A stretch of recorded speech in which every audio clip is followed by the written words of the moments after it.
ভোর 4টে। স্টেশনে কুয়াশার চাদর তখনও সরেনি। রাফসান খালি পায়ে রেল লাইনের ধার দিয়ে হাঁটছে, কাঁধে এক বস্তা সবজি। বাবার শরীরটা গত কদিন ধরে একদম ভেঙে পড়েছে, তাই আজ তাকেই বাজারে যেতে হচ্ছে। রাফসানের পরনে একটা তালি মারা হাফহাতা শার্ট, যা ঘাম আর ধুলোয় মাখা। বাজারে সবজি নামিয়ে দিয়ে সে যখন 20 টাকা হাতে পেল, তখন তার চোখে ক্লান্তি নয়, বরং একটা অদ্ভুত জেদ। গ্রামের লোকে তাকে নিয়ে হাসাহাসি করে, চাষার বেটা নাকি ঢাকা গিয়ে বড় ইঞ্জিনিয়ার হবে। রাফসান শুধু মনে মনে হাসে। সে জানে তার কলমের জোর এই অভাবের চেয়েও বেশি। রাফসানের ঢাকা যাওয়ার দিন ঘনিয়ে এলো।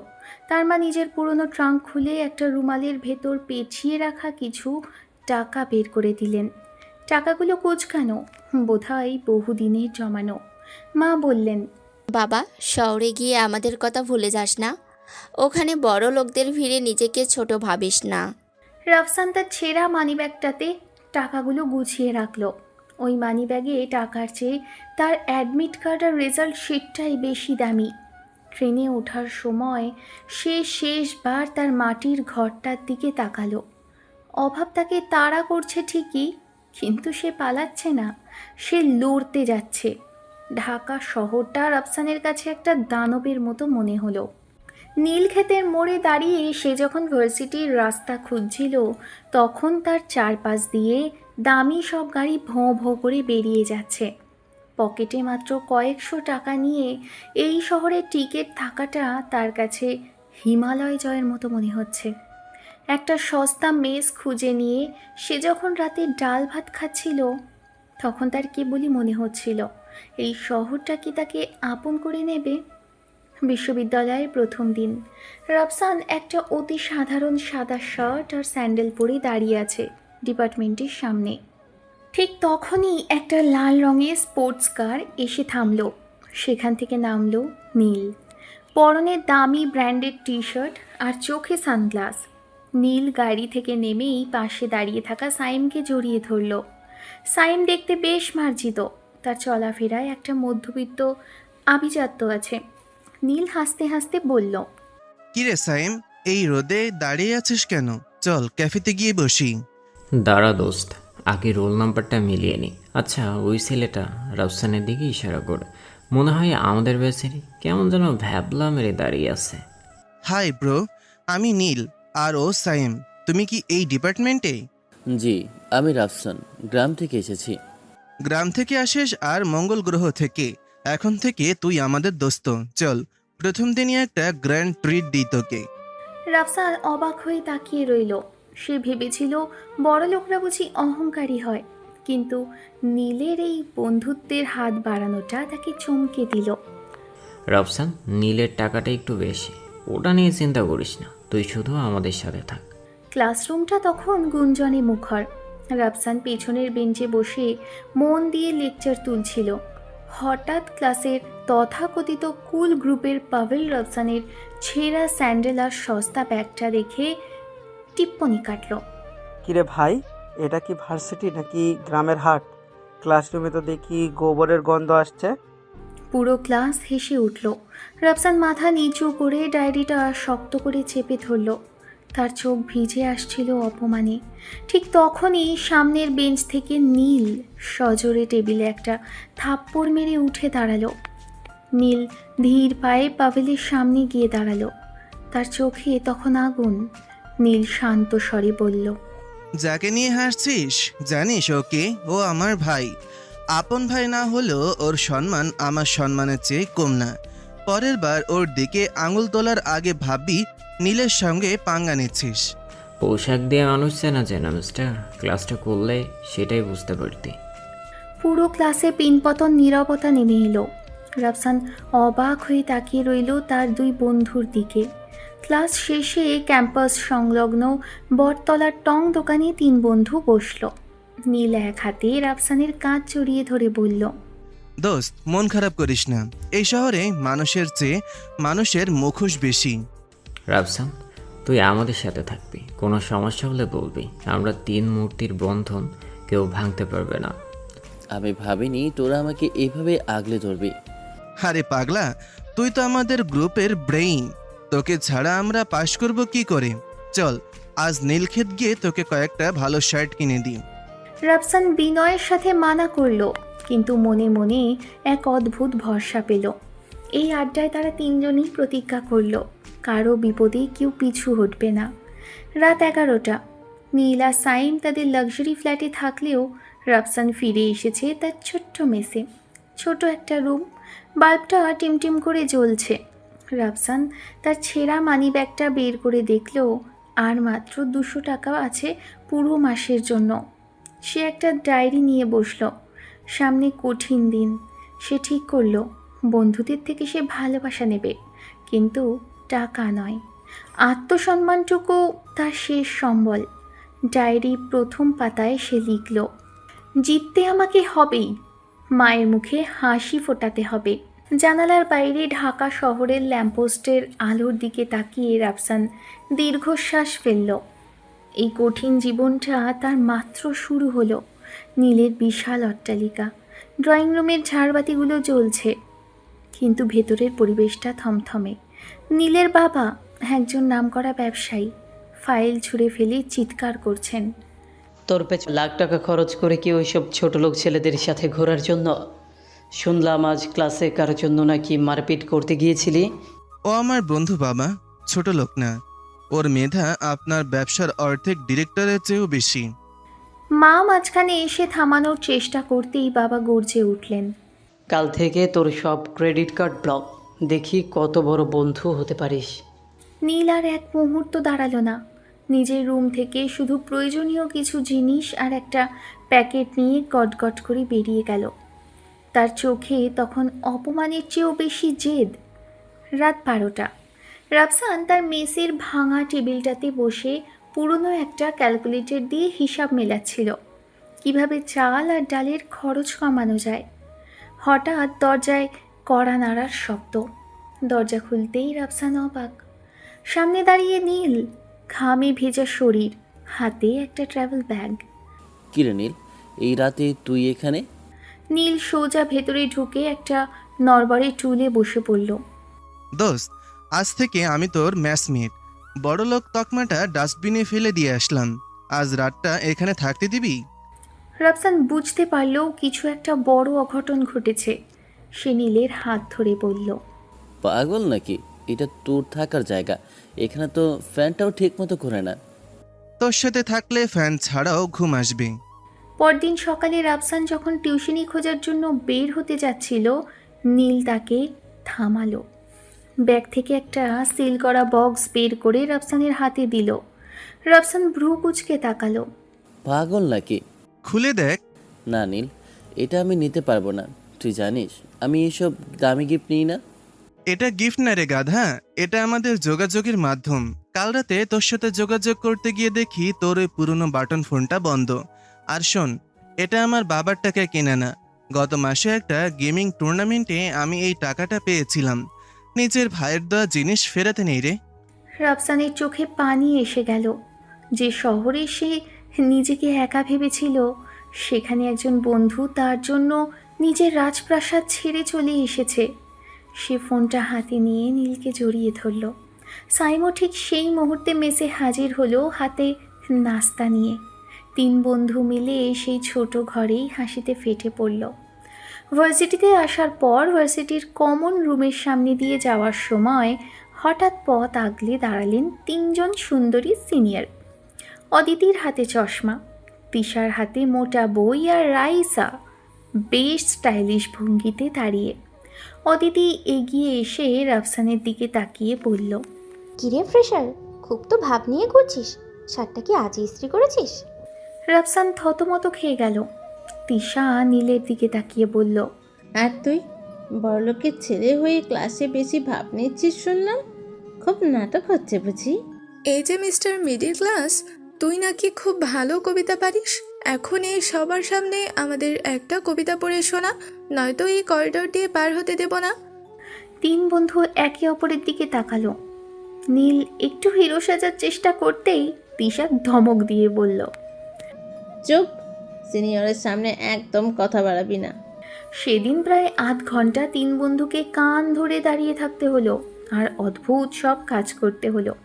তবে রাফসানের খেয়াল হলো অদিতির ধমকের আড়ালে একজোড়া মায়াবী চোখ যেন তাকে খুব গভীর করে পর্যবেক্ষণ করছে। ইকোনমিক্স ক্লাসে প্রফেসর ডক্টর জামান একটা অত্যন্ত কঠিন গাণিতিক থিওরি বোর্ডে লিখে সবার দিকে তাকালেন। পুরো ক্লাসে পিনপতন নীরবতা। নীল আর সাইম টেবিলের নিচে মোবাইল টিপছিল আর পাবেলরা হা হা হি হি করছিল। স্যার বিরক্ত হয়ে বললেন, কেউ আসো এই ক্লাসে যে এই ইকুয়েশনটা সলভ করতে পারবে? পারলে তাকে এই সেমিস্টারে বোনাস মার্কস দেবো। ওই তো গ্রামের স্যান্ডেল পরা হিরো আছে না, ওকে ডাকেন। রাফসান ধীর পায়ে উঠে দাঁড়ালো। সে বোর্ডে গিয়ে চকটা হাতে নিল। মাত্র 2 মিনিটে সে এমন এক বিকল্প পদ্ধতিতে অঙ্কটা সমাধান করলো যা স্যার নিজেও ভাবেননি। পুরো ক্লাস স্তব্ধ হয়ে গেল। স্যার চশমাটা ঠিক করে বললেন, জি স্যার, আমি রাফসান। পিছন থেকে নীল আর সাইম সজোরে তালি বাজিয়ে উঠল। ভার্সিটি শেষে মেসের সেই ছোট্ট রুমে নীল আর রাফসান বসে ভাত খাচ্ছিল। হঠাৎ দরজায় একজোড়া দামি জুতো আর সুটেড বুটেড একজন মানুষ। নীলের বাবা নিজেই এসেছেন। নীল খাবার থামিয়ে উঠে দাঁড়ালো। তার বাবা গম্ভীর গলায় বললেন, অনেক হয়েছে নীল, এই নোংরা ম্যাচে এভাবে থাকা তোর সাজে না। গাড়ি নিচে দাঁড়িয়ে আছে, এখনই বাড়ি চল। তোর সব ক্রেডিট কার্ড আনব্লক করে দেওয়া হয়েছে। বাবা, আমি যখন বাসা থেকে বেরিয়েছিলাম তখন আপনার ক্রেডিট কার্ডের জন্য আসিনি। আমি এসেছিলাম আমার বন্ধুর সম্মানের জন্য। রাফসান আমাকে শিখিয়েছে অভাবের মধ্যেও কিভাবে মাথা উঁচু করে বাঁচতে হয়। আমি এখন ফিরবো না। নীলের বাবা রাফসানের দিকে একবার ঘৃণার চোখে তাকিয়ে বললেন, এইসব নিচু স্তরের ছেলেদের সাথে মিশিয়ে তুই কল্যায় যাচ্ছিস। রাফসান কিছু বলতে চাইল, কিন্তু নীল তাকে থামিয়ে দিল। নীল তার বাবাকে সোজাসুজি বলল, আপনি যাকে নিচু স্তর বলছেন, আজ সে ক্লাসে যা করেছে তা দেখার জন্য আপনার মতন 10 জন নামকরা ব্যবসায়ী লাইন ধরে দাঁড়িয়ে থাকবে। আমি আমার বন্ধুর সাথেই থাকবো বাবা। নীলের বাবার আগে গজগজ করতে করতে বেরিয়ে গেলেন। রাফসান নীলের হাত ধরে বলল, দোস্ত, আমার জন্য তুই নিজের বাবার সাথে সম্পর্ক নষ্ট করিস না। সম্পর্ক নষ্ট হয়নি রে, আমি শুধু ওনাকে মানুষ চিনতে সাহায্য করছি। পরের দিন ভার্সিটির ক্যাফেটেরিয়ার সামনে আবার সেই 3 সিনিয়রের মুখোমুখি 3 বন্ধু।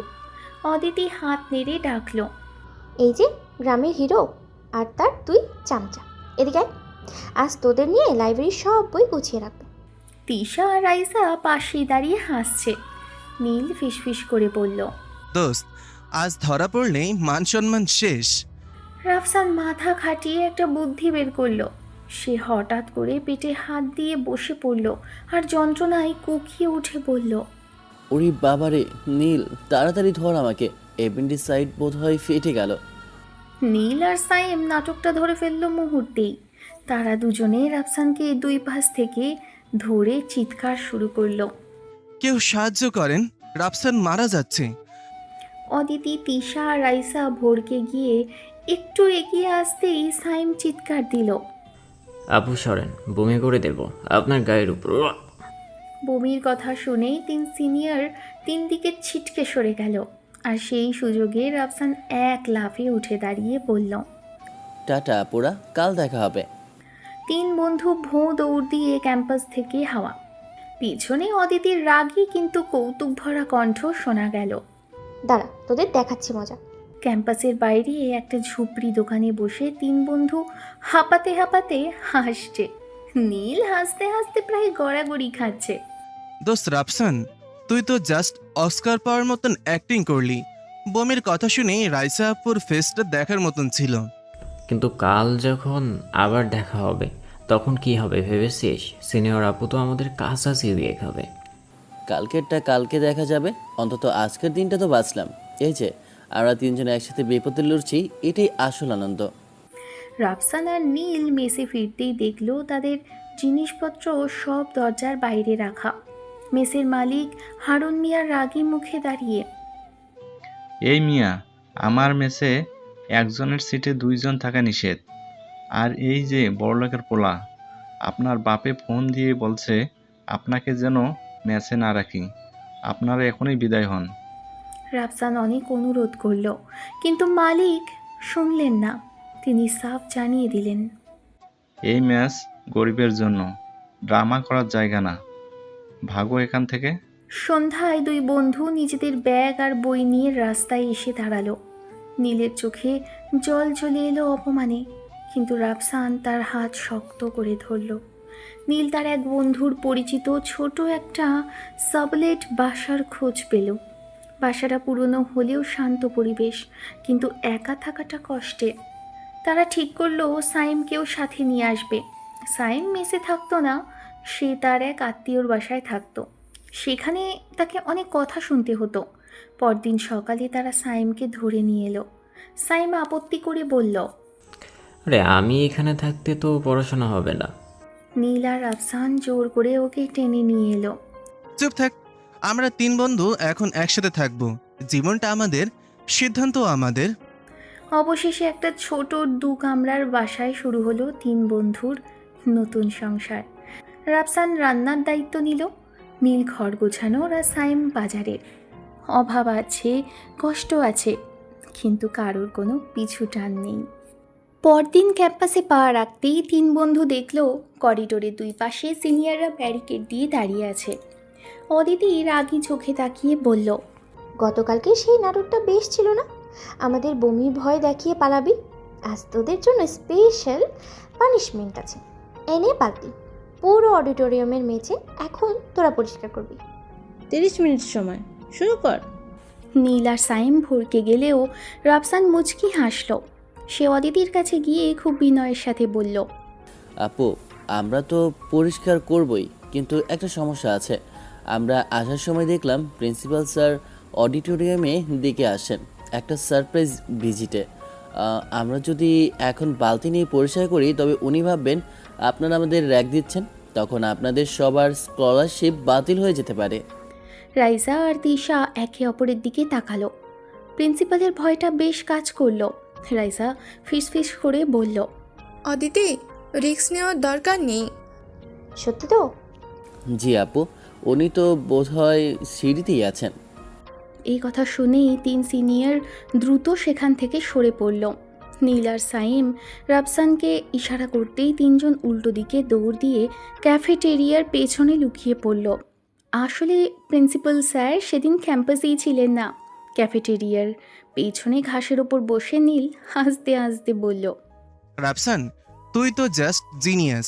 প্রিন্সিপাল স্যারের নাম শুনে ওদের চেহারাটা দেখলি একবার, মনে হচ্ছিল যেন ভূত দেখছি। দোস্ত, এইভাবে আর কতদিন পালাবো? ওরা তো এবার আমাদের দেখলে মেরেই ফেলবে। ভয় পাস না, এই যে দৌড়ঝাঁপ, এইটাই তো লাইফ। চল, আজ বিকেলে নতুন বাসায় ডাল ভাত পার্টি হবে, আমি নিজে রান্না করব। 3 বন্ধু মিলে সেই বিকেলটা প্রাণ ভরে গল্প আর হাসিতেই কাটিয়ে দিল। বিকেলের আড্ডা শেষ করে রাফসান বেরিয়ে পড়ল। সে জানত নীল আর সাইমের ওপর সে সারা জীবন নির্ভর করতে পারবে না। নিজের খরচ নিজেকেই চালাতে হবে। সে নীল ক্ষেতের একটা বড় বইয়ের দোকানে গেল। সেখানে আগে থেকেই কথা বলে রেখেছিল, রাফসান, কাজটা কিন্তু কঠিন। প্রতিদিন ভার্সিটি শেষ করে সন্ধ্যা 6টা থেকে রাত 10টা পর্যন্ত কাস্টমার সামলাতে হবে আর বই গোছাতে হবে। বেতন কিন্তু খুব বেশি না। মালিক, আমার শুধু টাকাটাই বড় কথা নয়, আমি এখানে বসে নতুন বইগুলো পড়ার সুযোগ পাবো, এটাই আমার কাছে অনেক। সেদিন থেকেই রাফসানের নতুন চাকরি শুরু হলো। সকাল 8টা, নতুন বাসায় রণক্ষেত্র অবস্থা। চুলার উপর রাখা শেষ একটা ডিমের পোচ, আর সেটা ঘিরেই 3 বন্ধুর মহাযুদ্ধ। নীল চিৎকার করে বলছে, সাইম, তুই কাল রাতে আমার স্লাইড ব্রেড খেয়েছিস, এই ডিমটা আমার। সাইম ডিমের উপর থাবা বসাতে বসাতে বলল, বড়লোক মানুষ তুই, মেজাজ দেখাস না।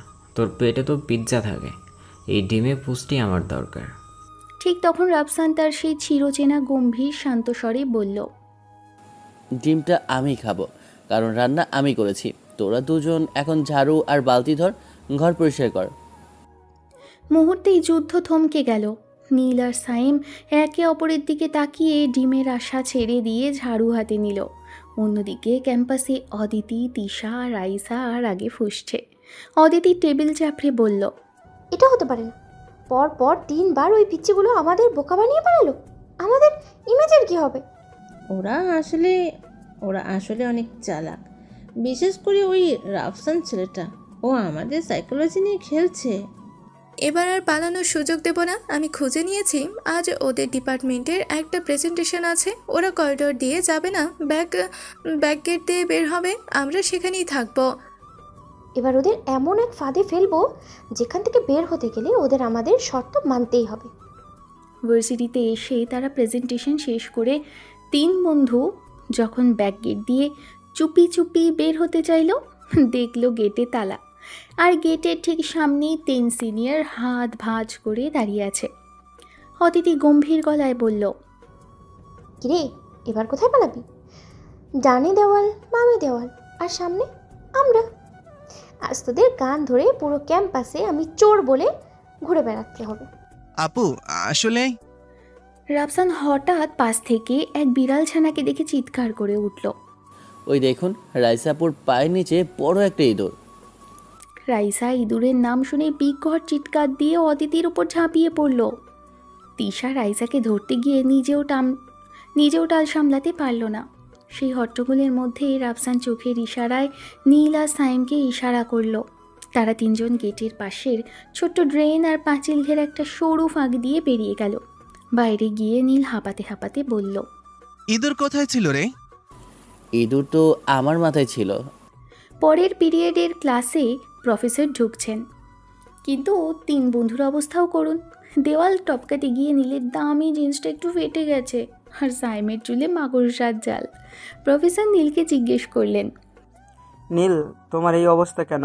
মনে হচ্ছে যুদ্ধক্ষেত্র থেকে আসছো। জি স্যার, দেশি ইঁদুরের আক্রমণ ঠেকাতে গিয়ে এই অবস্থা। পুরো ক্লাস হাসিতে ফেটে পড়ল। রাফসান মনে মনে ভাবল, এই সিনিয়ররা রেগে গেলেও এদের সাথে খুনসুটি করতে মন্দ লাগে না। অদিতি, তিশা, রাইসা এবার আর শুধু রেগে নেই, তারা অপমানে জ্বলছে। ভার্সিটির ছাদে বসে তারা জরুরি মিটিং ডাকলো। অদিতি দাঁত কিরমির করে বলল, ইঁদুরের ভয় দেখিয়ে আমাদের উপরে ঝাঁপিয়ে পড়েছিল এই পিচ্চিগুলো। আমাদের প্রেস্টিজ পাংচার করে দিয়েছে। এবার আর কোনো ছাড় নেই। ওদের দুর্বলতা হলো ওদের একতা। আমাদের এমন কিছু করতে হবে যাতে ওরা নিজেরাই নিজেদের ফাঁদে পড়ে। আমি শুনেছি ওরা প্রতিদিন বিকেলে ক্যাম্পাসের পেছনের ওই পুরনো চায়ের দোকানে আড্ডা দেয়। আমরা ছদ্মবেশে ওখানে যাব এমন এক ফোন দিয়ে এঁটেছি যে ওদের পালানোর সব রাস্তাই বন্ধ হয়ে যাবে। ওদের আমরা জনসম্মুখে ক্ষমা চাইতে বাধ্য করব। অদিতির চোখে তখন ধূর্ত হাসির ঝিলিক। বিকেলবেলা ক্যাম্পাসের সেই ঝুপড়ি চায়ের দোকানে 3 বন্ধু আড্ডায় মগ্ন। নীলক্ষেত থেকে কেনা একটা সস্তা চশমা পরে ভাব মারছে, আর সায়েম বিস্কুট চায়ে ডুবিয়ে অর্ধেকটা ভেতরে ফেলে দিয়ে আফসোস করছে।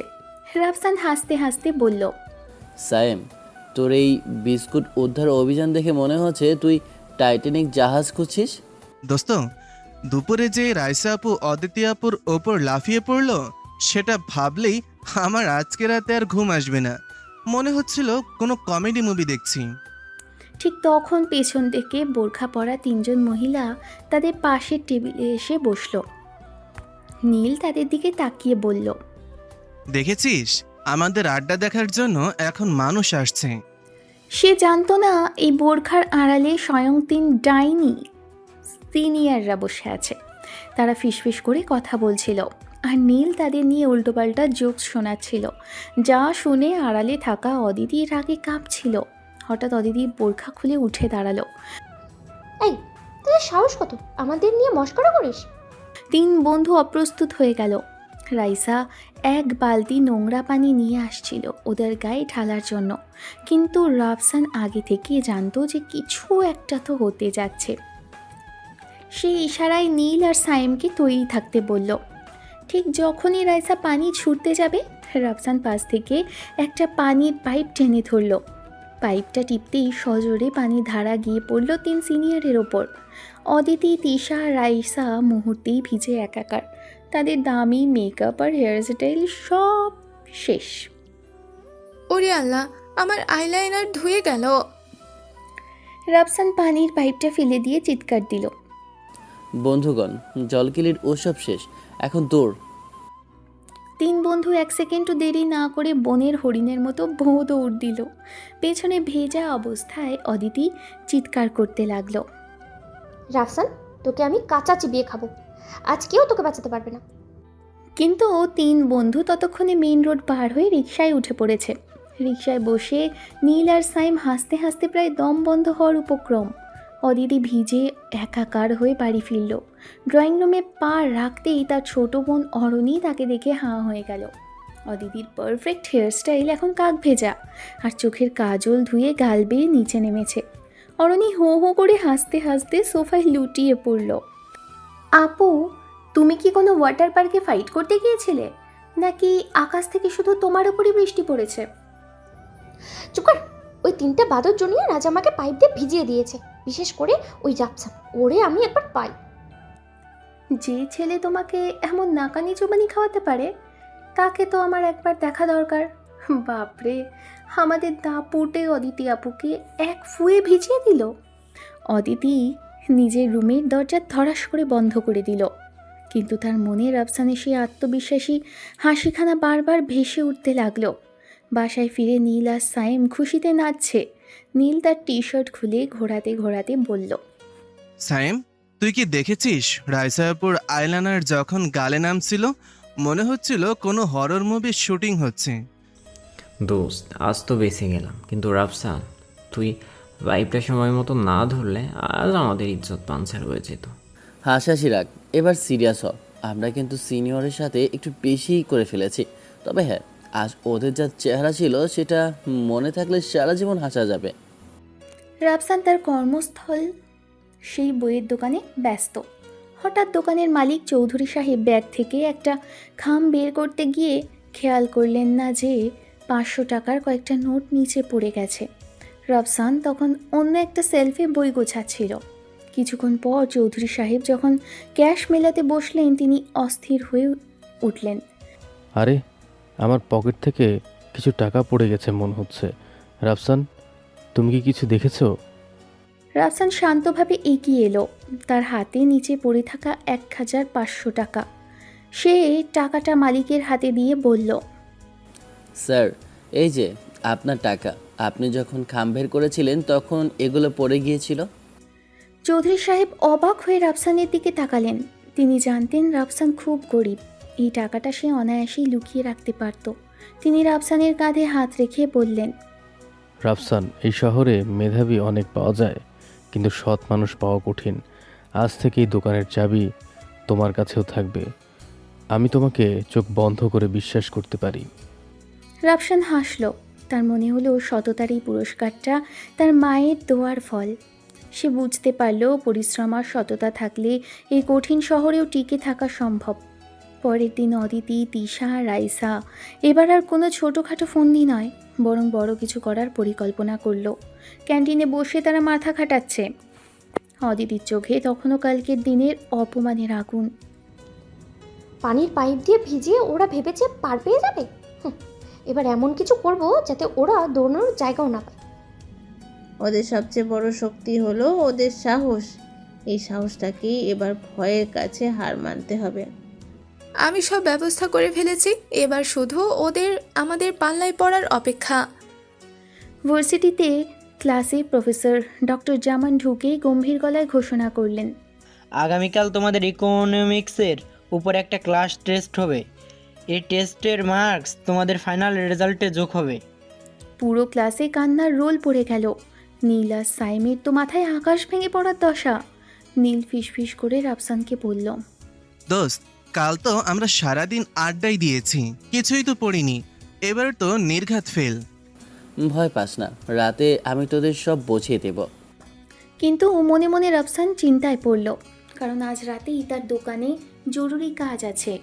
বিকেলে মন হালকা করতে 3 বন্ধু ক্যাম্পাসের মাঠে ফুটবল খেলতে নামলো। নীল খুব ভাব নিয়ে গোলকিপিং করছে, আর রাফসান আর সাইম বিপক্ষ দলের সাথে লড়ছে। ঠিক সেই সময় মাঠের ধার দিয়ে হেঁটে যাচ্ছিল অদিতি, তিশা আর রাইসা। তাদের পরনে দারুণ স্টাইলিশ ড্রেস, চোখে সানগ্লাস। নীল তাদের দেখে ফুটবল ফেলে একটা পোজ দেওয়ার চেষ্টা করলো। অদিতি একবার দাঁড়িয়ে রাফসানের দিকে তাকালো। রাফসান ঘাম মুছতে মুছতে হাসলো, যা দেখে অদিতির রাগ আরও বেড়ে গেল। সে রাইসার কানে ফিসফিস করে কিছু একটা বলল। রাইসা ইশারায় মাঠের পেছনের গেটের দিকে একটা জঙ্গল দেখিয়ে হাসলো। খেলা শেষ করে 3 বন্ধু যখন শর্টকাট মারার জন্য মাঠের পেছনের গেট দিয়ে বের হতে চাইল, তখনই ঘটল সেই মহা বিপদ। অদিতিরা আগে থেকেই ওখানের কিছু স্থানীয় ছেলেকে দিয়ে কয়েকটা বিশাল আকারের দেশি কুকুরকে বিস্কুটের টোপ দিয়ে লেলিয়ে দেওয়ার ব্যবস্থা করে রেখেছিল। হঠাৎ 3টি কুকুর একসাথে ঘেউ ঘেউ করে নীল, সায়েম আর রাফসানের দিকে তেড়ে এলো। নীল এক চিৎকার দিয়ে দৌড় শুরু করলো। বাঁচাও, এই কুকুর তো কামড় দিলে ইঞ্জেকশনও কাজ করবে না। সায়েম আর রাফসানও প্রাণের ভয়ে ব্যাগ বগলে নিয়ে দৌড় দিল। পুরো ক্যাম্পাস জুড়ে তখন এক অদ্ভুত দৃশ্য। 3 বন্ধু আগে আগে দৌড়চ্ছে আর পেছনে 3-4টি কুকুর তাদের তাড়া করছে। একটু দূরে দাঁড়িয়ে অদিতি, তিশা আর রাইসা হাসতে হাসতে পেটে খিল ধরে গেল। অদিতি ভিডিও করতে করতে চিৎকার করে বলল, কিরে চ্যাম্পিয়নরা, এখন দৌড়ানোর স্পিড কই? 3 বন্ধু তখন দেওয়ালে পিঠ ঠেকে যাওয়ার উপক্রম, আর তাদের অবস্থা দেখে পুরো ক্যাম্পাস হাসিতে ফেটে পড়ল। আজ আর কোনো বুদ্ধি কাজ করলো না, আজ কেবলই ছিল টিকে থাকার লড়াই। সন্ধ্যাবেলা অদিতির ছোট বোন অরণি তার এক বান্ধবীর সাথে নীলক্ষেতের সেই বড় বইয়ের দোকানে এলো গল্পের বই কিনতে। দোকানে তখন বেশ ভিড়। রাফসান খুব ব্যস্ততার সাথে কাস্টমারদের বই বুঝিয়ে দিচ্ছিল। অরণি হঠাৎ খেয়াল করলো একটি ছেলে খুব যত্ন করে এক বৃদ্ধকে বই খুঁজে দিচ্ছে এবং তার হাসি মুখটা বেশ মায়াবী। রাফসান যখন বইয়ের ওপর ধুলো ছেড়ে অরণির দিকে এগিয়ে এসে বিনয়ের সাথে জিজ্ঞেস করলো, আপু, আপনার কোন বইটা লাগবে? তখন অরণি থতমত খেয়ে গেল। রাফসানের সাধারণ শার্ট আর চোখের দিকে তাকিয়ে অরণি মনে মনে ভাবল, ইস, এত সুন্দর করে কেউ কথা বলতে পারে। সে বইয়ের নাম ভুলে গিয়ে উল্টোপাল্টা বলতে শুরু করলো। কাজ শেষে বাসায় ফিরে রাফসান দেখল নীল আর সায়েম বইপত্র নিয়ে করুণ মুখে বসে আছে। কালকে সারপ্রাইজ ক্লাস টেস্টের চিন্তায় তাদের রাতের ঘুম হারাম। দোস্ত, এই গ্রাফ আর থিওরি তো আমার মাথার উপর দিয়ে যাচ্ছে। তুই না বাঁচালে কাল ইজ্জত তো যাবেই, ফেলও সুনিশ্চিত। রাফসান জামা পাল্টে এসে টেবিলে বসলো। সে চা বানিয়ে এনে 3 জনকে নিয়ে পড়তে বসলো। সারা রাত চলল কঠিন সব ইকোনমিক্স ইকুয়েশনের লড়াই। রাফসান খুব সহজভাবে নীল আর সায়েমকে সব বুঝিয়ে দিল। মাঝরাত পর্যন্ত তাদের হাসাহাসি আর পড়া চলল। নীল একসময় আবেগপ্রবণ হয়ে বলল, রাফসান, তুই না থাকলে আমাদের মতন বড়লোকের দোলালরা কবেই ঝরে যেত। রাফসান হাসল, কারণ সে জানে বন্ধুদের জন্য এইটুকুই তার আসল পাওয়া। রাতে অদিতি যখন নিজের চুলে চিরুনি দিচ্ছিল, তখন অরণি ঘরে ঢুকে পাশে বসল। অরণির চোখে মুখে তখনও সেই দোকানের ছেলেটার চেহারা ভাসছে। অরণি লজ্জা পেয়ে অদিতিকে বলল, আপু, আজ নীলক্ষেতের একটা দোকানে একটা ছেলেকে দেখলাম। উফ, কি দারুণ পার্সোনালিটি আর কি মিষ্টি ব্যবহার। প্রথম দেখাতেই কেন যেন আমার খুব ভালো লেগে গেছে। কিরে, আমাদের অবনী কি তবে প্রেমে পড়লো? কে সে? কোন বড়লোকের ছেলে নাকি? জানি না সে কে, কিন্তু তার চোখে এক ধরনের সততা আছে, একদম অন্যরকম। তুই তো দেখে পুরো কবি হয়ে গেছিস। দোয়া করি তোর ক্রাশ যেন তোর রাজপুত্রই হয়, আমার মতো যেন কোনো আজব জুনিয়রকে হ্যান্ডেল করতে না হয় তোকে। পরের দিন ক্লাস টেস্ট শুরু হয়েছে। প্রফেসর ডক্টর জামান বাজ পাখির মতো নজর রাখছেন। নীল আর সায়েম সামনের বেঞ্চে বসে ঘামছে, কারণ রাফসান রাতে যা পড়িয়েছিল তার অর্ধেকই তারা ভুলে গেছে। নীল বারবার পিছনে ফিরে রাফসানকে ইশারা করছে। রাফসান অতি দ্রুত নিজের পরীক্ষা শেষ করে একটা বুদ্ধি বের করলো। সে খাতার নিচে ছোট ছোট চিরকুটে সংকেত লিখে নীল আর সাইমের দিকে পাস করতে চাইল। ঠিক তখনই স্যার ওর সামনে এসে দাঁড়ালেন। রাফসান, পকেটে কি? রাফসান 1 সেকেন্ডও না ভেবে পকেট থেকে একটা চকলেট বের করে বলল, স্যার, সুগার লেভেল কমে গিয়েছিল তো তাই। স্যার থতমত খেয়ে গেলেন। সেই সুযোগে নীল সাইমের খাতা টেনে নিয়ে নিজের উত্তর মেলাতে গিয়ে খাতা ছিঁড়ে ফেলল। সাইম চিৎকার করতে সাইম চিৎকার করে উঠতে গিয়েও মুখ চেপে ধরল। দুপুরে নীল গেছে ধানমন্ডির এক নামি শপিং মলে নিজের জন্য কিছু কিনতে। দুর্ভাগ্যবশত সেখানে তিশা আপুও এসেছেন বান্ধবীদের নিয়ে। নীলকে দেখে তিশার সেই সিনিয়রের মেজাজ চড়ে গেল। তিশা একটা দামি পারফিউম দেখছিলেন। নীল পাশ থেকে গিয়ে বলল, আপু, এই গন্ধটা আপনার রাশভারী মেজাজের সাথে একদম যায় না। আপনি বরং কড়া কোনো চন্দন ফ্লেভার ট্রাই করুন। তুই আমাকে সাজগোজ শেখাতে আসছিস? এই শপিং মল তোর মতো পিছিদের কাজ কি? আমি শপিং করতে আসছি আপু, আপনার মতন শপিংয়ে কোথায় কি আছে তা দেখার জন্য না। শুরু হয়ে গেল ঝগড়া। শপিং মলের মাঝখানে সবার সামনে নীল আর তিশার এমন কথা কাটাকাটি দেখে মানুষজন গোল হয়ে দাঁড়িয়ে গেল। তিশার রেগে একজোড়া জুতো নীলের দিকে ছুটতে গিয়ে নিজের ভারসাম্য হারিয়ে হোঁচট খেলেন। আর নীল দাঁত বের করে হাসতে হাসতে দৌড় দিল। বিকেলবেলা রাফসান দোকানে বই গুছিয়ে রাখছে। হঠাৎ দেখল সেই মেয়েটি আবার দোকানে হাজির। আজ অরণি একটু বেশি সেজে এসেছে। সে সরাসরি রাফসানের কাছে গিয়ে বলল, শুনুন, কাল যে গল্পের বইটা নিয়েছিলাম ওটার দ্বিতীয় খণ্ড কি আছে? জি আছে, কিন্তু ওটা তো খুব কষ্টের গল্প। আপনার মতো হাসি খুশি মানুষের ওই বই পড়ে মন খারাপ হয়ে যাবে। এই ছেলেটা আমাকে নোটিস করেছে। আমার নাম অরণি, আপনার নামটা কি জানা যাবে? আমি রাফসান। নামটা কোথায় যেন শুনেছি। ঠিক সেই মুহূর্তে রাফসানের ফোনের রিংটোন বেজে উঠল। নীল ফোন দিয়েছে। রাফসান যখন ফোনে কথা বলছে, দোস্ত নীল, ওই তিশা আপুর সাথে আবার ঝগড়া করলি কেন? এই ছেলে কি আমার বড় আপুর শত্রুদের গ্রুপের সেই রাফসান? কিন্তু সে কিছু না বলে বইটা নিয়ে দ্রুত দোকান থেকে বেরিয়ে গেল। তার হৃদস্পন্দন তখন অনেক বেড়ে গেছে। রাত 8টা। টিউশনি শেষ করে রাইসা একাকী গলি দিয়ে ফিরছিল।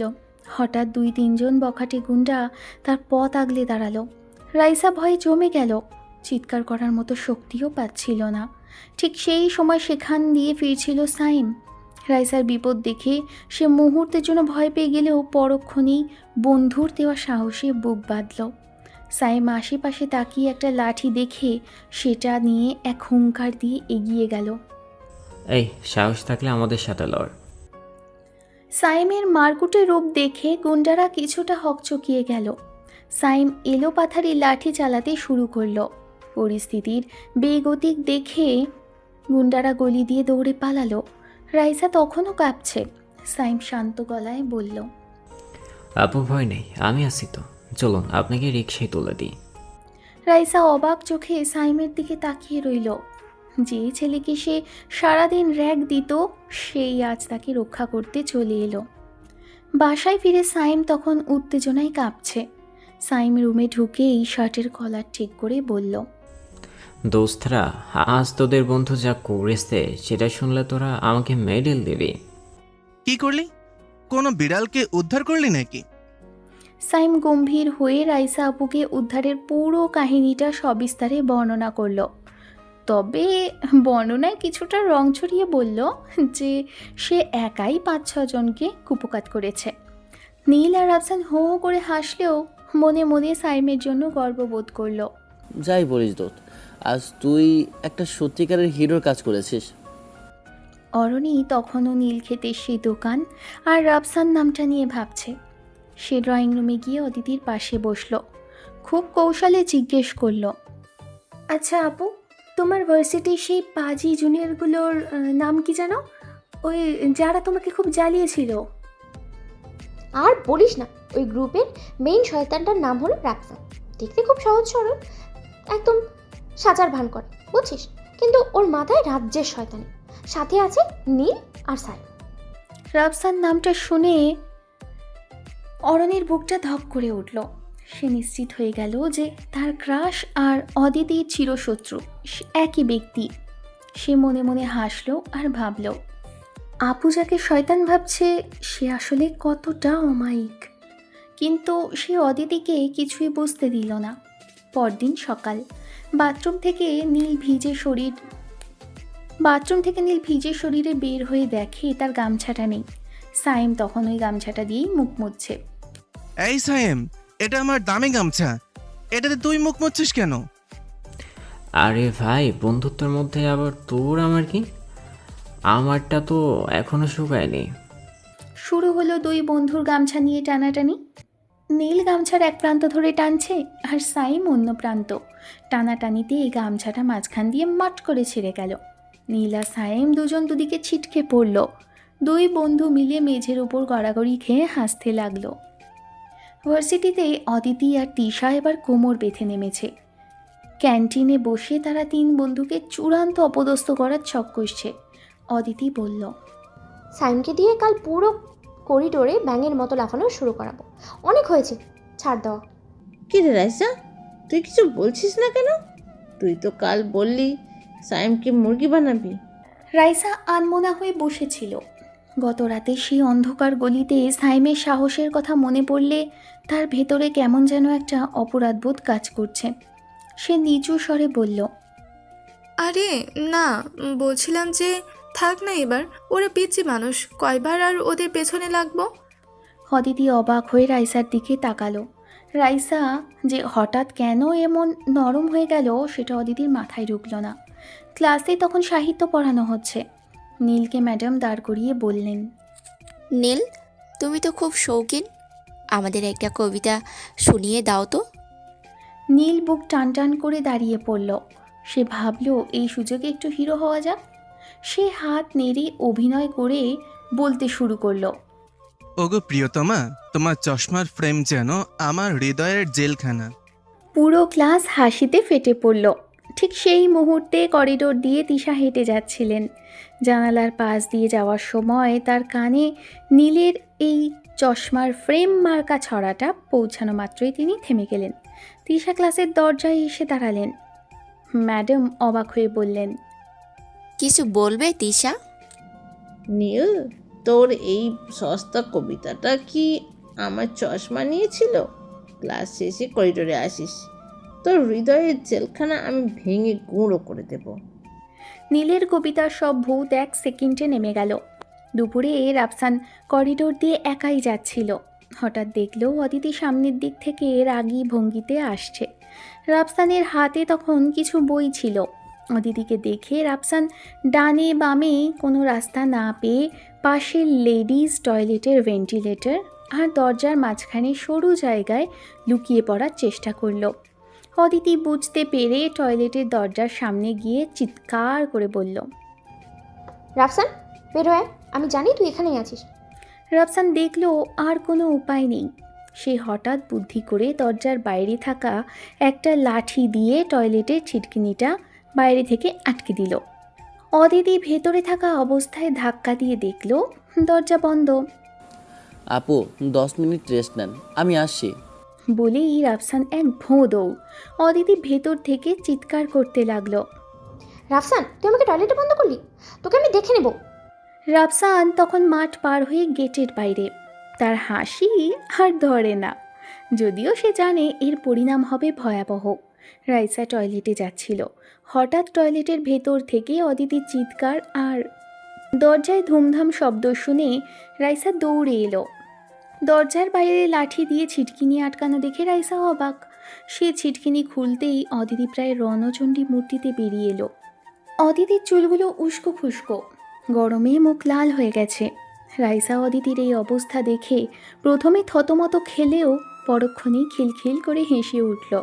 উফ অদিতি, তুই শেষমেশ একটা জুনিয়রের হাতে এভাবে আটকে পড়লি। তোর ডেঞ্জারাস সিনিয়র ইমেজের তো 12টা বেজে গেছে। হাসিস না রাইসা, ওই রাফসানকে আমি আজ জ্যান্ত কবর দিয়ে দেবো। ও আমার সাথে ইয়ার্কি করার জায়গা পায় না। রাইসা হাসতে হাসতে অদিতিকে শান্ত করার চেষ্টা করলো, কিন্তু মনে মনে সেও অবাক হলো যে রাফসানের মতো শান্ত ছেলে এমন দুঃসাহস দেখালো কিভাবে। বিকেলে তিন বন্ধুর বাসার সামনে একটা গর্জন শোনা গেল। রাফসান আর সাইম ব্যালকনি দিয়ে উকি দিয়ে দেখলো নীল একটা চকচকে লাল রঙের স্পোর্টস বাইক নিয়ে দাঁড়িয়ে আছে। নীল হেলমেট খুলে হিরোর মতো হাসলো। কিরে, এটা কার বাইক? চুরি করলি নাকি? আরে না, বাবার সাথে তো ঝগড়া, কিন্তু আমার জমানো টাকা আর একটা পুরনো ইনভেস্টমেন্ট থেকে এটা কিনলাম। এখন থেকে আমরা আর বাসে করে ভার্সিটি যাব না, চল আমরা পুরো শহর ঘুরবো। রাফসান কিছুটা চিন্তিত হলেও বন্ধুদের আনন্দ দেখে হাসল। 3 বন্ধুরা মিলে এক বাইকেই ট্রিপল রাইডিং করে শহর ঘুরতে বের হলো। নীল বাইক চালাতে চালাতে বলল, এবার দেখবি ভার্সিটির মেয়েরা আমার পেছনে ঘোরার জন্য কেমন লাইন দেয়। সন্ধেবেলা রাফসান যখন বইয়ের দোকানে বসে স্টকের হিসেব মেলাচ্ছিল, তখন আবারও অরণি এসে হাজির। তবে আজ সে কোনো বই কিনতে আসেনি। সে একটা সুন্দর টিফিন ক্যারিয়ার রাফসানের সামনে রেখে বলল, শুনুন রাফসান সাহেব, আমি আসলে আজ একটা বিশেষ কাজে এসেছি। রাফসান অবাক হয়ে তাকিয়ে রইল। সে অরণিকে শুধু একজন কাস্টমার হিসেবেই চেনে। রাফসান বলল, আপু কিছু লাগবে? কোনো নতুন বই? না, আসলে আপনার সততা আর আপনার কাজ দেখে আমার খুব ভালো লেগেছে, তাই ভাবলাম আপনার জন্য বাসায় তৈরি কিছু পিঠে নিয়ে আসি। রাফসান কিছুটা অপ্রস্তুত হয়ে পড়ল। সে বিনয়ের সাথে বলল, ধন্যবাদ আপু, কিন্তু এসবের কি দরকার ছিল? আমি তো আপনার জন্য তেমন কিছুই করিনি। অরণি মনে মনে হাসল। সে আসলে এসেছিল রাফসানের সাথে একটু বেশি সময় কাটাতে আর তার স্বভাবটা আরও কাছ থেকে দেখতে, যাতে এসে বুঝতে পারে এই ছেলেটা কেন তার বোনের এত বড় শত্রু। রাফসান যখন নির্লিপ্তভাবে আবার কাজে মনোযোগ দিল, অরণি মুগ্ধ হয়ে তাকে দেখতে লাগলো। সে জানতো না এই নির্লিপ্ততাই তাকে আরও বেশি আকর্ষণ করছে। সাইম ক্যাম্পাসে ফেরার পর রাইসার মনে হচ্ছে চারদিকের বাতাস যেন বদলে গেছে। ক্লাসের ফাঁকে রাইসা যখন করিডোর দিয়ে যাচ্ছিল, তখন দেখল সাইম তার বন্ধুদের সাথে দাঁড়িয়ে কথা বলছে। সাইমকে দেখা মাত্রই রাইসার মুখে এক চিলতে হাসি ফুটে উঠল, যা সে চাইলেও লুকোতে পারছিল না। অদিতি রাইসাকে কনুই দিয়ে খোঁচা দিয়ে বলল, কিরে, সাইমকে দেখে তো তোর হাসির বাঁধ ভেঙে যাচ্ছে। কাল রাত পর্যন্ত তোর মুখ কালো ছিল। রাইসা তাড়াতাড়ি নিজের হাসি সামলে নিয়ে গম্ভীর হওয়ার ভান করল। সে সাইমের দিকে সরাসরি তাকাতে পারছিল না ঠিকই, কিন্তু আর চোখে বারবার দেখছিল সাইম ঠিক আছে কিনা। সাইমও একবার রাইসার দিকে তাকালো, কিন্তু রাইসা সাথে সাথে মুখ ঘুরিয়ে নিল। ক্লাসে আজ কোনো পড়ালেখা নেই। নবীনবরণ অনুষ্ঠানে কে কী করবে তা নিয়ে শিক্ষক আর ছাত্রদের মাঝে মহা ব্যস্ততা। প্রফেসর ঘোষণা করলেন, তোমরা যারা সাংস্কৃতিক অনুষ্ঠানে অংশ নিতে চাও তারা আজই নাম জমা দাও। স্যার, রাফসান গিটার বাজিয়ে গান শোনাবে। রাফসান অবশ্য নীলের কাছ থেকে গিটার শিখেছে, যার দরুন নীল তাকে গান গাইতে বলেছে। অন্যদিকে ঠিক হলো নীল আর সাইম ভলেন্টিয়ার হিসেবে কাজ করবে। তিশা এই কমিটির ইনচার্জ। সে মনে মনে খুশি হলো, কারণ এবার নীলকে তার হুকুম পালন করতে হবে। দুপুরে রাফসান, নীল আর সাইম শপিং মলে গেল নবীনবরণের পাঞ্জাবি কিনতে। নীল সরাসরি সবচেয়ে দামি ব্র্যান্ডের শপে ঢুকে পড়ল। নীল একটা জমকালো কালো পাঞ্জাবি চয়েস করে বলল, এটা পরে যখন অনুষ্ঠানে যাব তখন তিশা আপু তো আমার ফ্যান হয়ে যাবে। সাইম একটা সাদা সুতির পাঞ্জাবি পছন্দ করল। সে ভাবছিল ওই অচেনা কণ্ঠের মেয়েটি যদি অনুষ্ঠানে আসে তাকে যেন স্নিগ্ধ দেখায়। রাফসান শপিং করার চেয়ে দাম দেখা নিয়ে বেশি ব্যস্ত ছিল। সে চাচ্ছিল খুব সাধারণ কিন্তু মার্জিত কিছু। নীল জোর করে রাফসানকে একটা কালো সাদা রঙের আড়ঙের পাঞ্জাবি ট্রায়াল দিতে পাঠালো। রাফসান যখন পাঞ্জাবিটা পরে আয়নার সামনে দাঁড়ালো, তার নিজেরই নিজেকে অন্যরকম লাগছিল। 3 বন্ধু মিলে পাঞ্জাবি কিনে ফেরার পথে প্রচুর আইসক্রিম খেলো আর একে অপরের পেছনে লাগলো। নবীনবরণের দিন সকাল থেকেই 3 বন্ধুর বাসায় হুলস্থুল। নীল তার চুলের স্টাইল ঠিক করতে গিয়েই 1 ঘন্টা পার করে দিল। সাইম তার সাদা পাঞ্জাবির ইস্ত্রি ঠিক আছে কিনা তা নিয়ে চিন্তিত, আর রাফসান ব্যস্ত সবার ঘড়ি আর পারফিউম গুছিয়ে দিতে। নীল চিৎকার করে বলছে, দোস্ত তাড়াতাড়ি কর, অডিটোরিয়ামে ঢোকার সময় পার হয়ে যাচ্ছে, গেট বন্ধ করে দিলে সব শেষ। 3 বন্ধু যখন শেষমেশ তৈরি হয়ে বের হলো, তখন ঘড়িতে অনুষ্ঠানের সময় ছুঁই ছুঁই। তারা নীলের বাইকে করে যাচ্ছে যাতে ঠিক সময় পৌঁছতে পারে। ক্যাম্পাসের গেটে পা রাখতেই ঢাকঢোলের শব্দে তাদের বুক ধরফর শুরু হলো। এক রঙিন নতুন জগতের হাতছানি। অডিটোরিয়ামের ভেতরে পা রাখতেই তিন বন্ধুর চোখ ছানা বড়া। সামনেই দাঁড়িয়েছিলেন অদিতি, তিশা আর রাইসা। আর অবাক করা বিষয় হলো তাদের পোশাকের রঙের ম্যাচিং। নীল পরেছে কালো পাঞ্জাবি আর তিশা পরেছে ঠিক একই শেডের কালো পাড়ের শাড়ি। সায়েম পরেছে ধবধবে সাদা পাঞ্জাবি আর রাইসা পরেছে সাদা লালের অপূর্ব এক শাড়ি।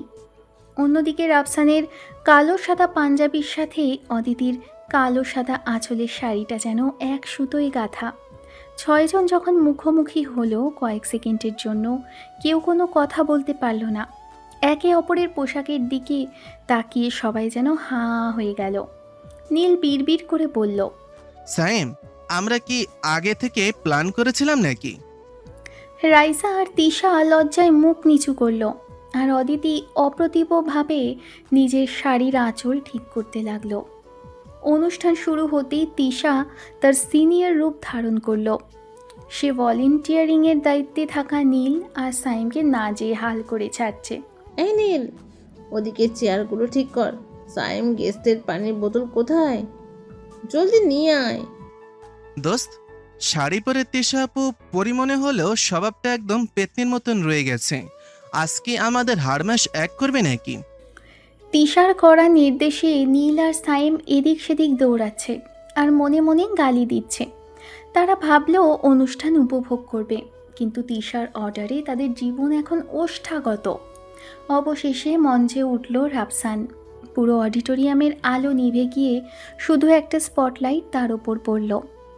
রাফসান গিটারটা হাতে নিয়ে গভীর ইমোশন দিয়ে গাইতে শুরু করলো। কি আবেশে তারে বারে বারে দেখি, তবু যেন মেটে না তৃষ্ণা। সে যে পথ চলে বুক ঝড় তোলে, জেগে ওঠে ঘুমানোর আশা। রাফসানের কণ্ঠের জাদুতে পুরো হল স্তব্ধ হয়ে গেল। সামনের সারিতে বসে থাকা অদিতি যেন নিজের অজান্তেই রাফসানের চোখের দিকে অপলক তাকিয়ে রইল। তার মনে হলো গানটা যেন রাফসান তাকে উদ্দেশ্য করেই গাইছে। রাফসানের শান্ত ব্যক্তিত্ব আর গলার সেই বিষাদ মাখা সুর অদিতির হৃদয়ের বরফ এক মুহূর্তেই গলিয়ে দিল। অদিতির দু চোখ পলকহীন, সে যেন এক ঘোরের মধ্যে চলে গেছে। যে রাফসানকে সে শত্রু ভাবত, আজ তাকেই মনে হচ্ছে পৃথিবীর সবচেয়ে আপন কেউ। অনুষ্ঠানের পর দুপুরের খাবারের বিরতি। অডিটোরিয়ামের পেছনে বিরিয়ানির প্যাকেট বিলি করা হচ্ছে। নীল আর সাইম ভলেন্টিয়ারিং শেষ করে ক্ষুধার্ত অবস্থায় 2 প্যাকেট বিরিয়ানি নিয়ে বসলো। নীল প্যাকেট খুলেই দেখল তার প্যাকেটে লেগ পিস নেই, আর সাইমের প্যাকেটে বড় একখানা লেগ পিস। নীল সাথে সাথে থাবা দিয়ে সেটা নিতে চাইল। সাইম, তুই তো রোগা মানুষ, তোরা তো প্রোটিন দিয়ে কি হবে? এটা আমার। খবরদার নীল, পরিশ্রম আমি বেশি করেছি, এই লেগ পিস আমার হোক। বিরিয়ানির প্যাকেট নিয়ে 2 বন্ধুর মধ্যে এক ছোটোখাটো যুদ্ধ শুরু হলো। রাফসান পাশ থেকে নিজের প্যাকেটটা এগিয়ে দিয়ে বলল, তোরা কি ছোটবেলায় বিরিয়ানি খাসনি? এই নে, আমারটা নে। নীল আর সাইম তখন প্যাকেট ছেড়ে রাফসানের দিকে অবাক হয়ে তাকিয়ে রইল, যেন তারা কোনো মহামূল্যবান ধন জয় করেছে। সবাই যখন খাওয়া দাওয়ায় ব্যস্ত, রাফসান তখন একটু একা হওয়ার জন্য অডিটোরিয়ামের পেছনের বারান্দায় গিয়ে দাঁড়ালো। ঠিক তখনই অদিতি সেখানে এলো। অদিতির নীল শাড়িটা তখনও রোদে চিকচিক করছিল। অদিতি কিছুটা ইতস্তত করে বলল, রাফসান, তোমার গানটা আসলেই খুব সুন্দর ছিল। সত্যি বলতে আমি ভাবিনি তুমি এত ভালো গাও। অদিতির চোখে তখন প্রশংসার চেয়েও গভীর কিছু একটা ছিল। রাফসান অদিতির চোখের দিকে এক মুহূর্তের জন্য তাকালো, তারপর খুব নির্লিপ্ত স্বরে বলল, ধন্যবাদ আপু, ভালো লেগেছে শুনে খুশি হলাম। বলেই সে আর কোনো কথা না বাড়িয়ে অদিতিকে পাশ কাটিয়ে ভিড়ের দিকে চলে গেল। অদিতির মনের ভেতর এক চিলতে অভিমান দানা বাঁধল। কেন ছেলেটা তাকে এতটুকু গুরুত্ব দিচ্ছে না? খাওয়া শেষ করে সাইম একটা ফ্যানের নিচে গিয়ে দাঁড়ালো। শার্ট ভিজে একাকার, কপালে বিন্দু বিন্দু ঘাম। ঠিক সেই সময় তার পকেটের ফোনটা কেঁপে উঠল। সেই একই অপরিচিত নাম্বার। সাইম দ্রুত ফোনটা ধরল। হ্যালো। উপাস থেকে রাইসা দেখছে সাইমকে দূর থেকে। রাইসা নিচু স্বরে বলল, আপনার কপালে খুব ঘাম জমেছে, পকেটে রুমাল নেই, একটু মুছে নিন। সাইম চমকে গিয়ে চারপাশে তাকাতে লাগলো। আপনি কি এখানে আছেন? আমাকে দেখতে পাচ্ছেন? আমি আপনার আশেপাশেই আছি, শুধু নিজের যত্ন নিতে ভুলবেন না। সাইম ব্যাকুল হয়ে খুঁজছে সেই রহস্যময় মেয়েটিকে, আর রাইসা একটু দূরে দাঁড়িয়ে আড়ালে থেকে সাইমের সেই অস্থিরতা দেখে মুচকি হাসছে। তার মনে হচ্ছে এই লুকোচুরি খেলাটাই যেন পৃথিবীর সবচেয়ে মধুর সময়। সাইমের সাথে ফোনে কথা শেষ করে রাইসা যখন নিজের ওড়না ঠিক করছিল, তখন পেছন থেকে তিশা এসে তার কাঁধে হাত রাখল। তিশার চোখে কৌতুক। কিরে রাইসা, কার সাথে এত ফিস করে কথা বলছিলি? আর তুই বারবার সাইমের দিকেই বা তাকাচ্ছিস কেন? কই, কারোর সাথে না তো। আর সাইমের দিকে তাকাবো কেন? ও তো আমাদের জুনিয়র। তোর মুখ কিন্তু অন্য কথা বলছে। দেখিস শেষমেশ ওই লম্বু ছেলেটার মালায় না পড়িস। রাইসা তাড়াতাড়ি প্রসঙ্গ ঘুরিয়ে অন্যদিকে চলে গেল, কিন্তু তার লাল হয়ে যাওয়া কান দুটো তিশার তীক্ষ্ণ নজর এড়াতে পারল না। বিকেলে অডিটোরিয়ামের এক কোণে বসে রাফসান যখন বিশ্রাম নিচ্ছিল, তখন তার মোবাইলে মায়ের কল এলো। অনেক দিন পর মায়ের কণ্ঠ শুনে রাফসানের বুকের ভেতরটা হু হু করে উঠল। বাবা, শরীর ঠিক আছে তো? ঠিক মতো খাও তো, নাকি ওই বাসি খাবার খেয়ে থাকিস? রাফসান নিজের চোখের পানি সামলে নিয়ে হাসি মুখে বলল, মা, আমি খুব ভালো আছি। আজ ভার্সিটিতে অনেক বড় অনুষ্ঠান ছিল, অনেক ভালো খেয়েছি। মায়ের সাথে কথা বলে রাফসান বুঝতে পারল এই চাকচিক্যের চেয়েও তার কাছে সবচেয়ে বড় হলো মায়ের স্বপ্ন পূরণ করা। অদূরে দাঁড়িয়ে অদিতি রাফসানের এই আবেগঘন রূপটা দেখছিল এবং বুঝতে পারল ছেলেটা বাইরে যতটা শক্ত, ভেতরে ততটাই নরম। সন্ধ্যা ঘনিয়ে আসছে। রাফসান যখন লাইব্রেরিতে কাজ গোছাচ্ছিল, তখন হুট করে অরণি সেখানে হাজির। অরণি আজ খুব সেজে এসেছে, তার হাতে এক প্যাকেট দামি চকলেট। সে রাফসানের সামনে গিয়ে বলল, রাফসান সাহেব, আজ তো আপনি কাজ করে একেবারে ক্লান্ত, এই নিন আপনার জন্য একটা ছোট্ট গিফট। রাফসান এবার আসলেই বিরক্ত হলো। সে চারিদিকে তাকিয়ে দেখল কেউ দেখছে কিনা। রাফসান গম্ভীর হয়ে বলল, দেখুন অরণি আপু, আপনি বারবার এখানে কেন আসেন? আমি এখানে কাজ করছি, আর আপনার সাথে আমার কিসের এত খাতির? দয়া করে আমাকে আমার মতো থাকতে দিন। অরণির হাসিটা ম্লান হয়ে গেল। সে ভাবেনি রাফসান তাকে সবার সামনে এভাবে এড়িয়ে যাবে। রাফসানের এই রুক্ষ ব্যবহারে অরণির চোখে জল চলে এলো, কিন্তু রাফসান সেদিকে না তাকিয়েই আবার কাজে ব্যস্ত হয়ে পড়ল। রাত গভীর, টেবিলে বই খোলা থাকলেও রাফসানের মন পড়ে আছে আজকের অনুষ্ঠানের স্মৃতিতে।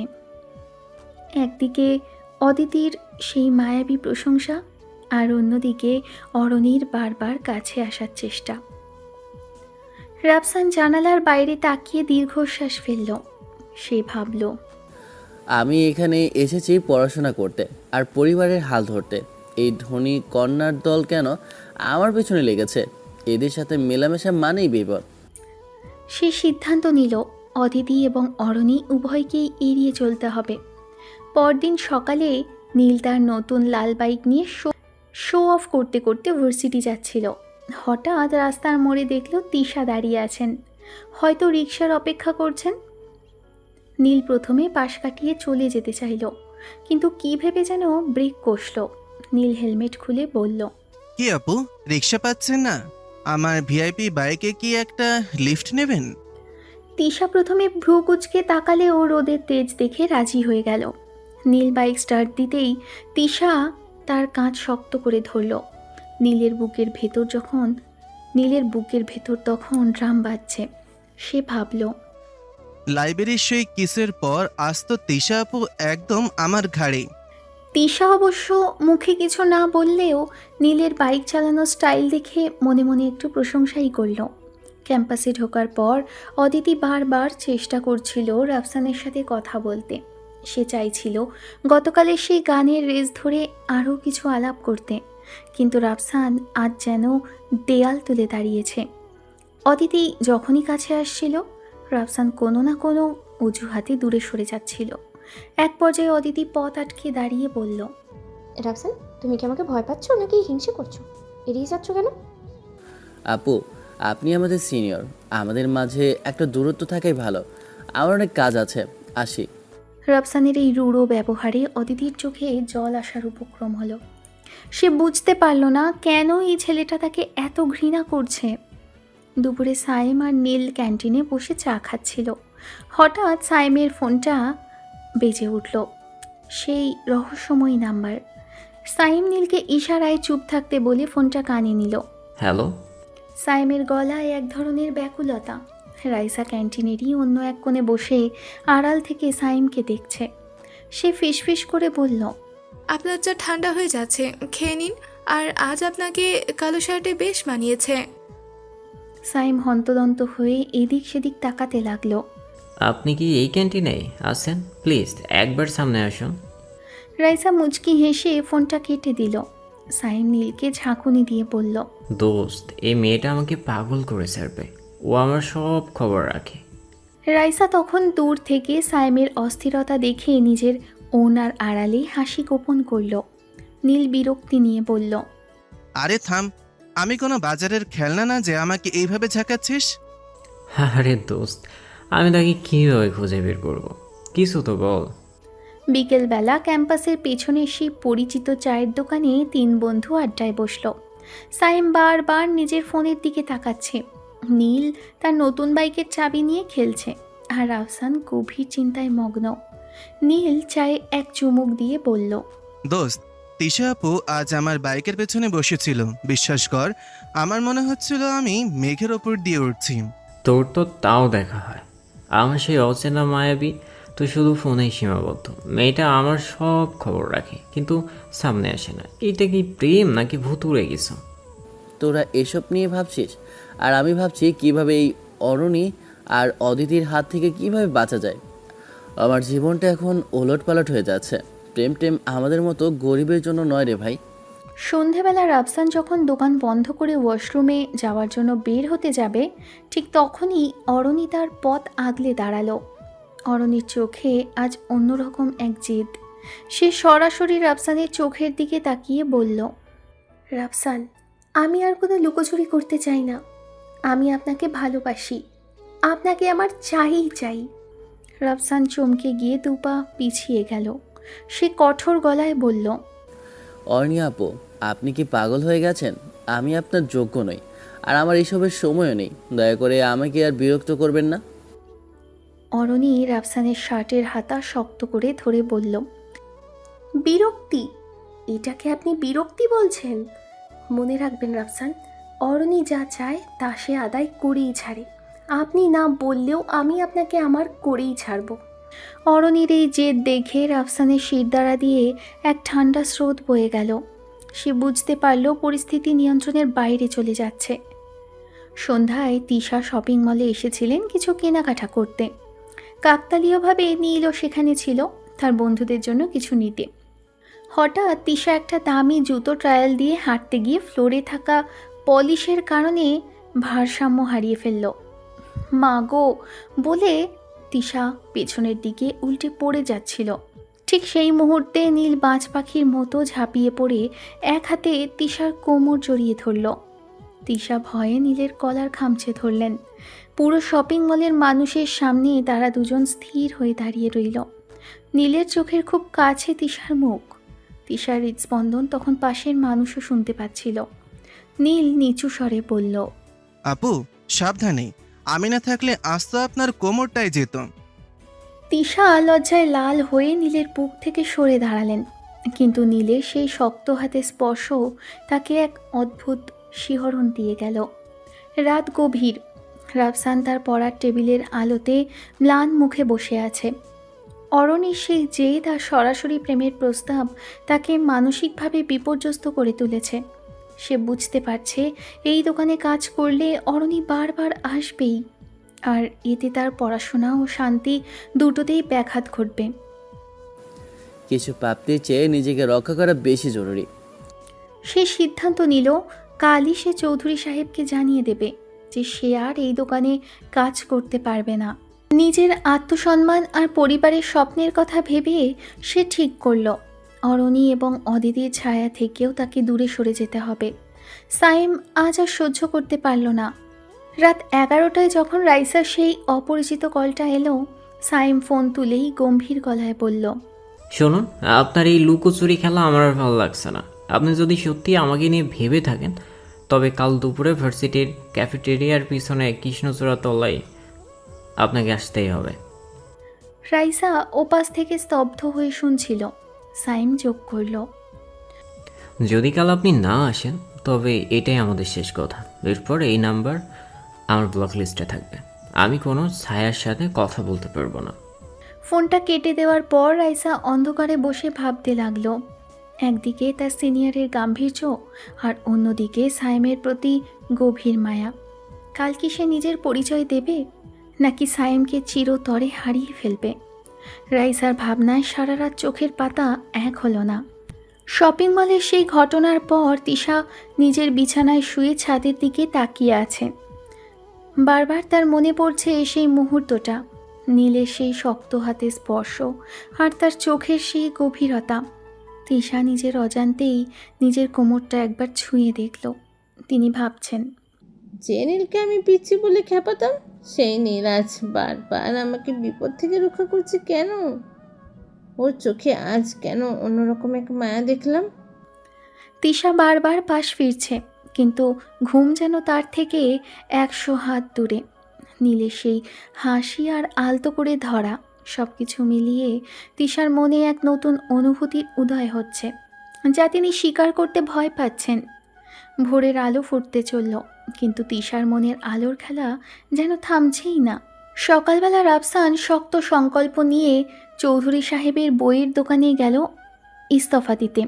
সে মনে মনে ঠিক করে নিয়েছে অরণির জেদ আর অদিতির রহস্যময় আচরণ থেকে দূরে থাকাই তার জন্য মঙ্গল। কিন্তু দোকানে ঢুকতেই চৌধুরী সাহেব তাকে জড়িয়ে ধরলেন। রাফসান, তুমি এসেছো? আমার বড় উপকার হলো।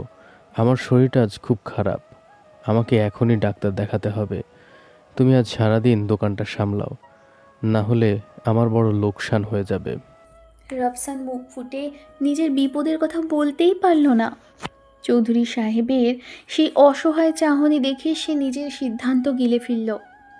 সে বুঝতে পারল চাইলেই সে এই মায়াজাল থেকে বের হতে পারছে না। ভাগ্য তাকে বারবার এখানেই আটকে দিচ্ছে। সকালে ভার্সিটির করিডোরে তিশা যখন গম্ভীর মুখে হাঁটছিল, তখন নীল তার নতুন বাইকের চাবিটা আঙুলে ঘুরিয়ে গুনগুন করে গান গাইতে গাইতে সামনে এলো। গত রাতের শপিং মলের সেই স্পর্শের কথা মনে পড়তেই তিশার মুখ লাল হয়ে গেল। নীল তিশাকে দেখেই দাঁত বের করে হাসল। কি আপু, আজকে আবার কোনো ফ্লোরে পিছলে পড়ার প্ল্যান আছে? আমি কিন্তু আজ গ্লাভস পরে আসিনি, খালি হাতেই ধরতে হবে। বেয়াদব ছেলে, কাল যা হয়েছে ভুলে যা, আর আমার সামনে ইয়ার্কি করবি না। আরে আপু, আমি তো আপনার ভালোই চাই। আপনার কোমরের যে অবস্থা, একটা বেল্ট কিনে দেব নাকি? তিশা আর রাগ ধরে রাখতে পারল না। নীলের এই অদ্ভুত কমেডি শুনে তার ঠোঁটের কোণে হাসি ফুটে উঠল, যা তিনি আড়াল করার চেষ্টা করলেন। দুপুর গড়াতেই সাইমের বুক ধরফরানি নিয়ে ভার্সিটির ক্যাফেটেরিয়ার পেছনে সেই কৃষ্ণচূড়া গাছের নিচে গিয়ে দাঁড়ালো। তার হাতে একটা ঘড়ি, বারবার সময় দেখছে।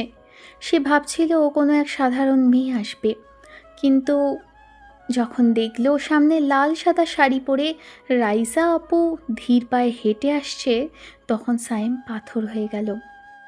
আমি এসেছি সাইম, আমি সেই ছায়া যে তোমাকে প্রতিদিন ফোন করতাম। সাইম কয়েক সেকেন্ড অবিশ্বাস্য চোখে রাইসার দিকে তাকিয়ে রইল, তারপর হঠাৎ দুপা পিছিয়ে গেল। তার চোখে মুখে এক ধরনের ভয় আর অস্বস্তি। সাইম কাপা গলায় বলল, আপনি রাইসা আপু? আপনি আমার সাথে এই নাটকটা কেন করলেন? আপনি আমার সিনিয়র, আমাকে র্যাক দিতেন, আর আড়াল থেকে এইসব। সাইম আর এক মুহূর্ত দাঁড়ালো না। রাইসার চোখের পানি আর আকুতি অগ্রাহ্য করে সে দ্রুত সেখান থেকে সরে গেল। সাইমের এই দূরে সরে যাওয়া রাইসার হৃদয়ে এক বিশাল ক্ষত তৈরি করলো। যে মানুষটিকে পাওয়ার জন্য সে পরিচয় দিয়েছিল সেই আজ তাকে দেখে ভয় পেয়ে পালালো। দুপুর গড়িয়ে বিকেল হতে চলল, কিন্তু ক্যাম্পাসের কোথাও রাফসানের দেখা নেই। লাইব্রেরি, ক্যান্টিন, এমনকি তাদের প্রিয় আড্ডার জায়গাগুলোতেও অদিতি বারবার উকি দিল। রাফসানকে দেখতে না পেয়ে অদিতির বুকের ভেতরটা কেমন যেন খালি খালি লাগছে। সে ভাবল, কালকে তবে আমার ব্যবহারেও খুব কষ্ট পেয়েছে কেন? আজও একবার ওর সামনে এলো না। অদিতি নিজের অজান্তেই বারবার ফোনের কন্ট্যাক্ট লিস্টে রাফসানের নামটা দেখছিল, কিন্তু ফোন করার সাহস পাচ্ছিল না। রাফসানের সেই শান্ত চাহনি আর গিটারের সুর অদিতিকে আজ অস্থির করে তুলেছে। সে বুঝতে পারল এই ছেলেটা এখন আর কেবল একজন জুনিয়র নয়, তার জীবনের এক অবিচ্ছেদ্য অংশ হয়ে উঠেছে। দুপুরে তিশা ক্যাফেটেরিয়ায় বসে কফি খাচ্ছিলেন। হঠাৎ পেছন থেকে একজনের ধাক্কায় তিশার হাতের কফি তার সাদা ওড়নায় ছিটকে পড়ল। তিশা বিরক্ত হয়ে চিৎকার করতে যাবে, ঠিক তখনই নীল তার পকেট থেকে একটা ধবধবে পরিষ্কার রুমাল বের করে তিশার দিকে এগিয়ে দিল। নীল কোনো ইয়ার্কি না করে খুব যত্ন নিয়ে তিশার ওড়নার দাগটা মুছে দিতে লাগলো। নীল বলল, আপু, রাগ করবেন না, দাগটা এখনই পরিষ্কার না করলে বসে যাবে। তিশা স্তব্ধ হয়ে নীলের দিকে তাকিয়ে রইল। নীলের এই গম্ভীর আর যত্নশীল রূপটা তিশার হৃদয়ে এক নতুন কম্পন তৈরি করল। লাইব্রেরি আর শপিং মলের পর আজ এই সাধারণ রুমালটাও যেন তিশার মনের কঠিন দেয়ালটা ভেঙে চুরমার করে দিল। তিশা অপলক চোখে নীলের হাতে স্পর্শ আর তার মনোযোগী মুখটা দেখতে লাগলো। বিকেলে অরণি নিজের ঘরের দরজা বন্ধ করে জানালার পাশে বসল। রাফসানের সেই রুক্ষ ব্যবহার আর বারবার এড়িয়ে যাওয়া তাকে দমাতে পারেনি, বরং তার জেদ আরও বাড়িয়ে দিয়েছে। অরণি মনে মনে হাসল। রাফসান, আপনি যত দূরে যাবেন আমি আপনাকে ততটাই কাছে টেনে আনব। আপনি সরাসরি প্রেম বুঝবেন না, আপনাকে জালে আটকাতে হবে অন্যভাবে। সে ভাবতে লাগলো কিভাবে রাফসানের সেই বইয়ের দোকানের মালিককে হাত করা যায়, অথবা রাফসানের কোনো দুর্বল পয়েন্ট খুঁজে বের করা যায়। অরণি আয়নার সামনে দাঁড়িয়ে নিজের শাড়ির আঁচল ঠিক করতে করতে বিড়বিড়িয়ে বলল, খুব শীঘ্রই আপনি আমার হবেন রাফসান, একদম নিজের ইচ্ছে। বিকেল গড়িয়ে সন্ধ্যা নামছে। রাইসা তার ঘরের দরজা ভেতর থেকে আটকে বিছানায় উপুর হয়ে পড়ে আছে। অডিটোরিয়ামের সেই কৃষ্ণচূড়া তলা স্মৃতিটা তাকে বারবার ক্ষতবিক্ষত করছে। সে ভেবেছিল সত্য প্রকাশ করলে সাইম খুশি হবে, কিন্তু সাইমের সেই ঘৃণা ভরা চাহনি আর পালিয়ে যাওয়া রাইসা সহ্য করতে পারছে না। বালিশে মুখ গুজে রাইসা ডুকরে কেঁদে উঠল। সে ভাবল, আমার অপরাধ কি এটাই ছিল যে আমি ওকে ভালোবেসে ফেলেছিলাম? ও কেন আমাকে ভুল বুঝলো? রাইসার এই কান্না শোনার মতো আজ কেউ নেই। তার মনে হচ্ছে এই প্রেমের চেয়ে সেই রহস্যময় ফোনের আলাপগুলোই বোধহয় অনেক ভালো ছিল। সন্ধেবেলা অরণি তার পরিকল্পনা মতো একটা নতুন নাটক সাজিয়েছিল। সে দোকানের মালিক চৌধুরী সাহেবকে দিয়ে রাফসানকে তাদের নিজস্ব গোডাউনে পাঠিয়েছিল হিসেব মেলানোর জন্য, যেখানে অরণি আগে থেকেই ওত পেতেছিল। অরণি ভেবেছিল সেখানে রাফসানকে একা পেয়ে সে আবেগের জালে জড়াবে, কিন্তু রাফসান সেখানে যাওয়ার আগেই সন্দেহ করে। সে বুঝতে পারে চৌধুরী সাহেবের এই হঠাৎ নির্দেশে কিছু একটা গরমিল আছে। রাফসান একা না গিয়ে দোকানের অন্য একজন বয়স্ক কর্মচারীকে সাথে নিয়ে সেখানে উপস্থিত হয়। অরণি যখন একা রাফসানকে দেখে এগিয়ে আসতে চাইল, তখনই রাফসান বুদ্ধি করে সেই কর্মচারীকে সামনে এগিয়ে দিল। অরণি অপ্রস্তুত হয়ে সেখান থেকে সরে যেতে বাধ্য হলো। রাফসান শান্ত গলায় বলল, অরণি আপু, বুদ্ধি শুধু আপনার একা নেই, দয়া করে এসব সস্তা নাটক বন্ধ করুন। রাতে তিন বন্ধু যখন একসাথে বসেছে তখন সাইম আর চেপে রাখতে পারল না। সে রাইসা আপুর সেই পরিচয় আর কৃষ্ণচূড়া তলার পুরো ঘটনাটা নীল আর রাফসানকে খুলে বলল। সাইমের চোখে মুখে এখনও বিস্ময় আর বিরক্তি। নীল তো আকাশ থেকে পড়ল। বলিস কি, রাইসা আপু তোর সেই আননোন গার্লফ্রেন্ড? আমি জানি না কি করব। রাইস আপু কেন আমার সাথে এমন করলো? দেখ সাইম, হুট করে কোনো সিদ্ধান্তে আসিস না। আগে বোঝার চেষ্টা কর, রাইসাবু কি সত্যিই তোর জন্য পাগল, নাকি এর পেছনে অন্য কোনো উদ্দেশ্য বা ইয়ার্কি আছে। আবেগ দিয়ে নয়, মাথা দিয়ে চিন্তা কর। যদি ভালোবাসাটা সত্যি হয় তবে ওনার সম্মানটাও তোর দেখা উচিত। রাফসানের এই উপদেশ সাইমকে নতুন করে ভাবতে বাধ্য করলো। সকালবেলা ভার্সিটির করিডোরে নীলকে ঘিরে তার 4-5 জন সুন্দরী ক্লাসমেট হাসাহাসি করছিল। নীল খুব রসিয়ে রসিয়ে তাদের সাথে গল্প করছিল আর বাইকের চাবি ঘোরাচ্ছিল। ঠিক সেই সময় দূর থেকে তিশা দৃশ্যটা দেখল। তিশার বুকের ভেতরটা হঠাৎ অজানা ঈর্ষায় জ্বলে উঠল। তিশা হনহন করে এগিয়ে গিয়ে কোনো কথা না বলে নীলের হাত শক্ত করে ধরল। নীলের ক্লাসমেটরা হাঁ করে তাকিয়ে রইল।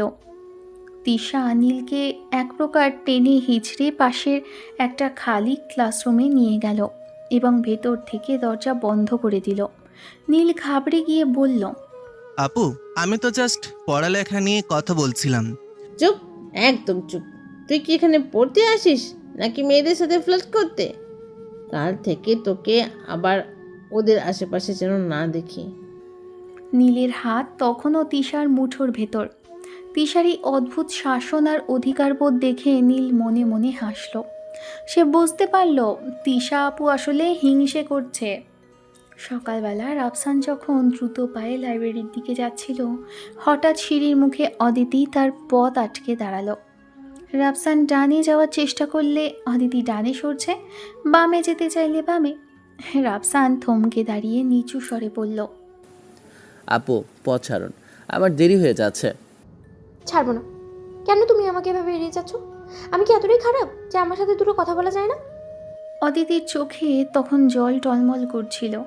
রাফসান অদিতির এই অসহায় মুখটা দেখে থমকে গেল। তার মনে হলো অদিতিকে দূরে ঠেলে দেওয়াটা দিন দিন কঠিন হয়ে পড়ছে। রাফসান কিছু বলতে চাইল, কিন্তু নিজের পারিবারিক অভাব আর স্বপ্নের কথা ভেবে আবার পাথর হয়ে গেল। দুজনের মাঝে এক গুমোট নীরবতা বিরাজ করতে লাগলো। ক্যাম্পাসের এক নির্জন কোণে সাইম আজ রাইসাকে ডেকে পাঠালো। রাইসা লাল চোখ নিয়ে সামনে এসে দাঁড়াতেই সাইম সরাসরি তার চোখের দিকে তাকিয়ে প্রশ্ন করল, রাইসা আপু, সত্যি করে বলুন তো, আপনি আমার থেকে ঠিক কী চান? কেন এই পরিচয় গোপন করে আমার আবেগের সাথে খেললেন? সাইমের গলার স্বরে এক ধরনের রুক্ষতা ছিল। রাইসা মাথা নিচু করে দাঁড়িয়ে রইল, তার ঠোঁট কাঁপছিল। সাইম আবার বলল, আপনি কি ভেবেছিলেন আমি আপনাকে চিনতে পারবো না, নাকি এটা আপনাদের সিনিয়রদের নতুন কোনো র্যাগিংয়ের পদ্ধতি? রাইসা কোনো উত্তর দিতে পারল না, শুধু তার চোখ দিয়ে এক ফোঁটা জল গড়িয়ে পড়ল। সাইম সেই জল দেখেও আজ গলে গেল না। সে কড়া গলায় বলল, যদি আপনার মনে কোনো অন্য উদ্দেশ্য থাকে তবে আজই সব শেষ করে দিন। উদ্দেশ্য একটাই ছিল সাইম, তোমাকে ভালোবাসা। কথাটুকু শুনে সাইম এক মুহূর্ত স্তব্ধ হয়ে রাইসার দিকে তাকিয়ে রইল। বন্ধ ক্লাসরুমের ভেতরে পিনপতন নীরবতা। তিশা তখনও রাগে ফুঁসছে আর নীলের হাত শক্ত করে ধরে আছে। নীল হঠাৎ শান্ত হয়ে গেল। সে তিশার চোখের দিকে সরাসরি তাকিয়ে খুব ধীর স্থিরভাবেই প্রশ্ন করল, আচ্ছা তিশা আপু, আপনি কি আমাকে ভালোবাসেন নাকি অন্য কিছু? কেন আমি অন্য মেয়ের সাথে কথা বললে আপনারা তো রাগ হয়? কেন আপনার বিপদে আমিই বারবার আসি? নীলের প্রশ্নে তিশার গলার আওয়াজ যেন আটকে গেল। সে নীলের হাতটা ছেড়ে দিয়ে দুপা পিছিয়ে গেল। তিশার মুখ লাল হয়ে উঠল। সে বুঝতে পারল না কি বলবে। নীল আবার এক পা এগিয়ে এসে বলল, শাসন তো তারাই করে যার অধিকার বোধ রাখে। আপনি কি আমার উপর সে অধিকারটুকু রাখেন? তিশা উত্তর দিতে পারল না। শুধু তার দ্রুত হতে থাকা হৃৎস্পন্দনই বুঝিয়ে দিচ্ছিল যে নীলের এই কথাগুলো তার মনের গহীন কোণে আঘাত করছে। অন্যদিকে সিঁড়ির মুখে দাঁড়িয়ে থাকা অদিতির চোখে তখনও জল। রাফসান নিজেকে শক্ত করে নিয়ে অদিতির চোখের দিকে তাকিয়ে বলল, আপু, আপনি যা চাচ্ছেন তা কখনো সম্ভব না। আপনি ইউনিভার্সিটির নামী ফ্যামিলির ছেলে, আর আমি একজন সাধারণ ছেলে যে পার্ট টাইম কাজ করে নিজের খরচ চালায়। অদিতি কিছু বলতে চাইল, কিন্তু রাফসান থামল না। সে আরও বলল, আমাদের মাঝখানে যে আকাশ পাতাল পার্থক্য সেটা আমি ভুলতে পারি না। আপনি আবেগের বশে যা বলছেন কাল হয়তোবা তা ভুলে যাবেন, কিন্তু আমার ভুল করার কোনো সুযোগ নেই। দয়া করে আমাকে আর কোনো মোহের জালে জড়াবেন না। রাফসানের এই সোজা সাপটা কথাগুলো অদিতির হৃদয়ে তীরের মতো বিঁধল। রাফসান আর এক মুহূর্ত না দাঁড়িয়ে দ্রুত সিঁড়ি দিয়ে নিচে নেমে গেল, আর অদিতি সেখানে পাথরের মতো দাঁড়িয়ে রইল। অন্যদিকে সাইমের প্রশ্নের মুখে রাইসা এবার নিজের চোখ মুছে সরাসরি সাইমের দিকে তাকালো। সাইম আবার জিজ্ঞেস করলো, বলুন আপু, আপনি কি আসলেই সিরিয়াসলি নাকি আমার সাথে সিনিয়রিটি নিয়ে মজা করছেন? কারণ আমি এই লুতুপুতু ড্রামাতে নেই। সাইম, আমি কোনোদিনও কাউকে নিয়ে মজা করিনি। যদি মজা করতে চাইতাম তবে অনেক আগেই তোমাকে র্যাক দিয়ে ছেড়ে দিতাম। পরিচয় লুকিয়ে ফোন করার কারণ ছিল একটাই, আমি জানতে চেয়েছিলাম তুমি মানুষ হিসেবে কেমন।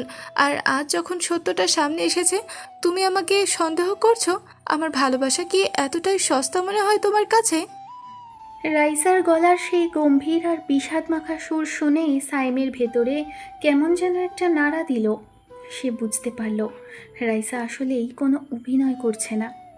সাইম এবার কিছুটা অপ্রস্তুত হয়ে পড়ল। সে জানতো না এই পরিস্থিতির সামাল কিভাবে দেবে। অন্যদিকে বন্ধ ক্লাসরুমের গুমোট নীরবতা ভেঙে নীল আবারও তিশার খুব কাছে গিয়ে দাঁড়ালো। তিশা জানালার দিকে তাকিয়ে নিজের মনের অস্থিরতা লুকানোর চেষ্টা করছিল। নীল নিচু কিন্তু দৃঢ় স্বরে বলল, আপু, আর কতদিন নিজের মনের সাথে যুদ্ধ করবেন? আপনার এই রাগ, এই শাসন, এসবই তো ভালোবাসার অন্য নাম। আজ লুকোচুরি বন্ধ করে একবার স্বীকার করুন যে আপনি আমাকেই ভালোবাসেন। আমি জানি আপনার হৃদস্পন্দন এখন কি বলছে। তিশা আর নিজেকে ধরে রাখতে পারল না। সে নীলের দিকে ঘুরে তাকালো। তার চোখে পানি চিকচিক করছিল। নীলের আত্মবিশ্বাসী চাহনির সামনে তিশার সব বাধা যেন খসে পড়ল। সে অস্ফুট স্বরে বলল, তুই বড় অবাধ্য নীল, বড় বেশি অবাধ্য। তিশার এই কথাটুকুর মাঝেই লুকিয়েছিল এক দীর্ঘদিনের জমানো স্বীকারোক্তি। অন্যদিকে রাফসান যখন অদিতিকে ফেলে দ্রুত সিঁড়ি দিয়ে নেমে যাচ্ছিল, তখন পেছন থেকে অদিতির চিৎকার শুনে সে থমকে দাঁড়ালো। অদিতি সিঁড়ির ওপর থেকে চিৎকার করে বলল, রাফসান দাঁড়াও, পালিয়ে গেলে আপনি। রাফসান ঘুরে তাকাতেই অদিতি তার সামনে এসে দাঁড়ালো। অদিতির চোখে তখন আগুনের মতো তেজ। সে বলল, তুমি পরিবারের দোহাই দিচ্ছ তো? ঠিক আছে, আমি যদি তোমার পরিবার আর আমার পরিবারের কথা বলিয়ে দিই যে আমি তোমাকে বিয়ে করব, তখন কি করবে? আমি সব পার্থক্য ঘুচিয়ে দিতে রাজি। তুমি কি আমার হাত ধরার সাহস রাখবে? রাফসান অদিতির এই অভাবনীয় সাহস দেখে স্তব্ধ হয়ে গেল। সে ভাবতে পারেনি একটা মেয়ে তার জন্য এতটা দূর যেতে পারে। অন্যদিকে সাইম তখনও সন্দেহের চোখে রাইসার দিকে তাকিয়েছিল। সে তাচ্ছিল্য সুরে বলল, আপু, মুখে তো সবাই ভালোবাসার কথা বলে। আপনি যদি সত্যিই আমাকে ভালোবাসতেন বা বাসেন তবে সেটার প্রমাণ করে দেখান। আমি সস্তা কথায় বিশ্বাস করি না। সাইমের কথা শেষ হওয়ার আগেই রাইসা এক পা এগিয়ে এলো। সাইম কিছু বুঝে ওঠার আগেই রাইসা সাইমের শার্টের কলার টেনে ধরে তার ঠোঁটে এক গভীর চুমু এঁকে দিল।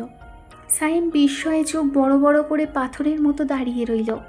পুরো পৃথিবীটা যেন সাইমের চারপাশ দিয়ে বন বন করে ঘুরতে লাগলো। কয়েক সেকেন্ড পর রাইসা সরে দাঁড়িয়ে ভেজা চোখে বলল, এর চেয়ে বড় প্রমাণ আর কি দেব সাইম? সাইম তখন কথা বলার শক্তি হারিয়ে ফেলেছে। তার সব সন্দেহ ওই এক মুহূর্তে স্পর্শে ধুয়ে মুছে গেছে। অন্যদিকে বন্ধ ক্লাসরুমের ভেতরে সময় যেন থমকে গেল। নীলের করা সেই সরাসরি প্রশ্নের পর তিশা যখন নিরুত্তর, তখন নীল আর কোনো সুযোগ দিল না। সে তিশাকে খুব শক্ত করে নিজের বুকের মাঝে জড়িয়ে ধরল। তিশা প্রথমে কিছুটা অপ্রস্তুত হলেও পরক্ষণেই নীলের বাহু বন্ধনে নিজেকে সঁপে দিল। এরপর নীল তিশার খুব কাছে গিয়ে তার ঠোঁটে এক দীর্ঘ ও গভীর চুমু এঁকে দিল। প্রায় 5 মিনিটের সেই নিবিড় স্পর্শে তিশার মনে সব দ্বিধা আর আড়াল এক নিমেষেই মিলিয়ে গেল। তিশা বুঝতে পারল এই পাগলাটে ছেলেটার ভালোবাসার জোর তার সিনিয়রিটির গাম্ভীর্যের চেয়ে অনেক বেশি। ক্লাসরুমের নির্জনতায় দুই হৃদয়ের ধুকপুকানি যেন এক সুরে মিশে গেল। অন্যদিকে অদিতির বিয়ের প্রস্তাব শুনে রাফসান কয়েক মুহূর্ত চুপ করে থাকলো। তারপর একটা লম্বা দীর্ঘশ্বাস ফেলে অদিতির চোখের দিকে তাকিয়ে বলল, আপু, বিয়ের কথাটি তো আপনি খুব সহজভাবে বলে দিলেন, কিন্তু এটা কি আসলেই বাস্তবে রূপ দিতে পারবেন? আমার মা আর আপনার বাবার আভিজাত্য লড়াই যখন শুরু হবে, তখন কি আপনি আমার হাত ধরে দাঁড়িয়ে থাকতে পারবেন? হ্যাঁ? রাফসান অদিতির খুব কাছে গিয়ে নিচু স্বরে বলল, আবেগ দিয়ে জীবন চলে না আপু। আমি আপনাকে ভালোবাসি কি না সেটা পরের কথা, কিন্তু আপনি যে এই সমাজ আর পরিবারের বিরুদ্ধে গিয়ে আমাকে গ্রহণ করবেন, সেটার প্রমাণ আপনি কিভাবে দেবেন? যদি আসলেই পারেন, তবেই আমি আপনার কথা ভাববো। রাফসানের এই পাল্টা চ্যালেঞ্জ অদিতিকে এক কঠিন অগ্নি পরীক্ষার মুখে ফেলে দিল। অন্যদিকে রাইসা সেই আকস্মিক চুমুর পরেও সাইম যেন নিজেকে পুরোপুরি বিশ্বাস করাতে পারছে না। সে রাইসার চোখের দিকে তাকিয়ে কিছুটা জেদ আর কিছুটা আবেগের সুরে বলল, আপু, আপনার ওই এক চুমুতে আমার মন গলবে না। আমার এখনো মনে হচ্ছে আপনি বড় কোনো নাটক করছেন আমার সাথে। সায়াম রাইসার হাত ধরে টান দিয়ে বলল, যদি আপনার ভালোবাসা সত্যি খাঁটি হয়ে থাকে তবে চলুন এক্ষুনি কাজে অফিসে যাব। আমরা আজই বিয়ে করব। বিয়ের পর না হয় সারা জীবন ধরে প্রেম করব। তখন আর মিথ্যা বলার সুযোগ থাকবে না। পারবেন তো আমার সাথে এই পাগলামি করতে? সায়েমের এই অভাবনীয় আর চরম শর্ত শুনে এক মুহূর্তের জন্য রাইসা স্তব্ধ হয়ে গেল, কিন্তু পরক্ষণেই তার চোখে এক নতুন সংকল্পের আলো ফুটে উঠল। অন্যদিকে বন্ধ ক্লাসরুমের ভেতর নীল যখন তিশাকে জড়িয়ে ধরেছিল, তিশা যেন এক ঘোরের মধ্যে ছিল। নীল আলতো করে তিশার চিবুক ধরে নিজের দিকে ফিরিয়ে বলল, আপু, আমার মনটা এখনো ভরে নাই। আপনাকে কি আর একটা কিস করতে পারি? নীলের এমন সরাসরি আর দুষ্টুমি মাখা আবদার শুনে তিশা লজ্জায় লাল হয়ে গেল।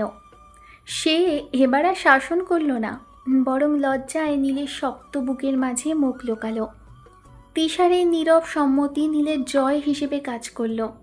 নীল তিশার মাথায় হাত বুলিয়ে দিতে দিতে ভাবল যে তিশা আপু সারা ভার্সিটি শাসন করে বেড়ায়, সে আজ তার কাছে কতটাই না অসহায়।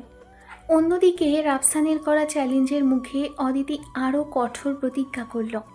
সে রাফসানের চোখের দিকে তাকিয়ে অবিচল গলায় বলল, রাফসান, আমি যদি সব প্রমাণ করে দেখাতে পারি, তখন আমাকে মেনে নিতেই হবে। আমি আমার বাবার আভিজাত্য আর সমাজের সব বাধা তুড়ি মেরে উড়িয়ে দেবো শুধু তোমার জন্য।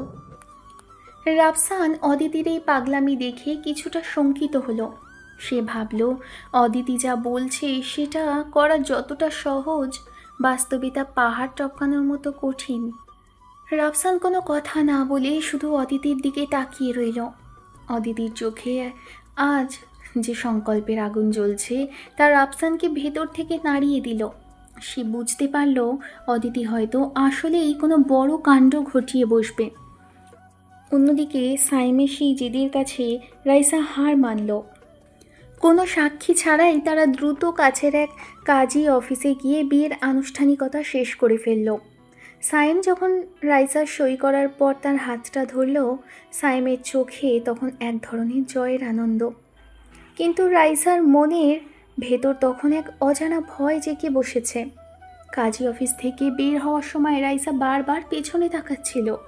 সে ভাবল, আমি আবেগের বশে স্যামকে তো বিয়ে তো করলাম, কিন্তু আমার রক্ষণশীল পরিবার কি এই অসম বিয়ে মেনে নেবে? তারা যদি স্যামের কোনো ক্ষতি করে দেয়?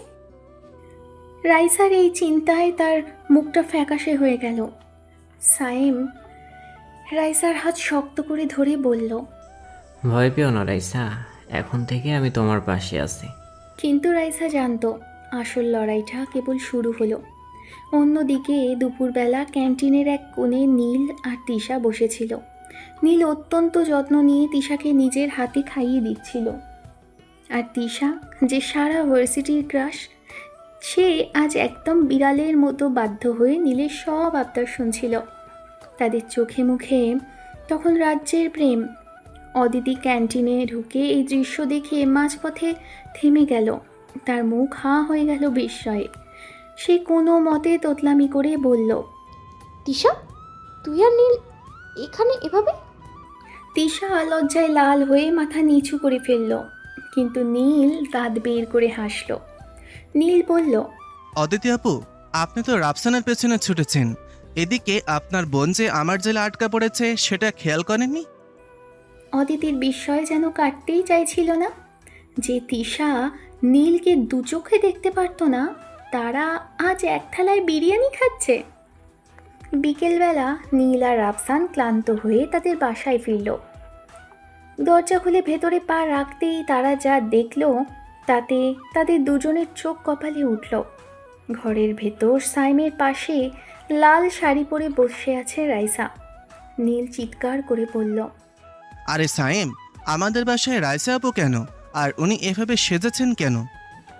রাফসান স্থির চোখে সাইমের দিকে তাকালো। সাইম কিছুটা লাজুক হেসে বলল, দোস্ত, পরিচয়টা এখন আর রাইসা আপু নেই, উনি এখন তোদের রাইসা ভাবি। আমরা আজই কাজী অফিসে গিয়ে বিয়ে করে ফেলেছি। নীল আর রাফসান একে অপরের দিকে তাকালো।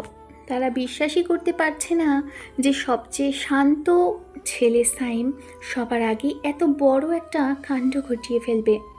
রাতে রাইসার বাবা হঠাৎ 3 বন্ধু সেই সাধারণ ভাড়া বাসায় এসে হাজির হলেন। রাইসা ভয়ে সাইমের পেছনে লুকিয়ে কাঁপছিল। সে ভেবেছিল আজ হয়তো একটা রক্তারক্তি কাণ্ড ঘটবেই। রাইসার বাবা গম্ভীর মুখে সাইমের দিকে তাকিয়ে বললেন, তুমি তবে আমার মেয়েকে না বলে বিয়ে করেছো? তোমার নাম কি? ভাই কোথায়? তোমার বাবার নাম কি? সাইম ভয় পেয়ে গেল। তারপরও রাইসার দিকে তাকিয়ে সে একটু সাহস পেয়ে বলল, আমার নাম সায়েম, বাড়ি মুন্সিগঞ্জ, বাবার নাম আসলাম রহমান। এই কথা বলে সাইম মাথা নিচু করে দাঁড়ালো। কিন্তু হঠাৎ সবাইকে অবাক করে দিয়ে রাইসার বাবা হো হো করে হাসতে শুরু করলো। তিনি রাইসার মাথায় হাত রেখে বললেন, আরে বাবলি, তুই যার সাথে প্রেম করছিস আর কাকে বিয়ে করছিস তা আমি দেখতে চাইছিলাম, কিন্তু তাকে দেখার পর আর হাসি ধরে রাখতে পারি নাই। সাইমের বাবা আমার পরম বন্ধু। তোরা যখন ছোট তখনই আমরা তোদের বিয়ে ঠিক করে রেখেছিলাম। বাবার মুখে এই সত্য শুনেই রাইসার লজ্জায় একদম কুঁকড়ে গেল। সে এতদিন যে ভয় পাচ্ছিল তা আসলে ছিল এক মধুর লুকোচুরি। সাইমও অবাক হয়ে হাসল। ভাগ্য তবে তাদের আগে থেকেই একসুতোয় বেঁধে রেখেছিল। অন্যদিকে রাইসা আর সাইমের বিয়ের সুখবর শুনে অদিতি সাহস সঞ্চয় করে রাতে তার বাবার কাছে গিয়ে দাঁড়ালো। সে সরাসরি জানিয়ে দিল সে রাফসানকে ভালোবাসে এবং তাকেই বিয়ে করতে চায়। অদিতি যখন বলল রাফসান একজন অতি সাধারণ ছাত্র যে বইয়ের দোকানে পার্ট টাইম কাজ করে, তখন তার বাবার মুখ রাগে রক্তবর্ণ হয়ে উঠল।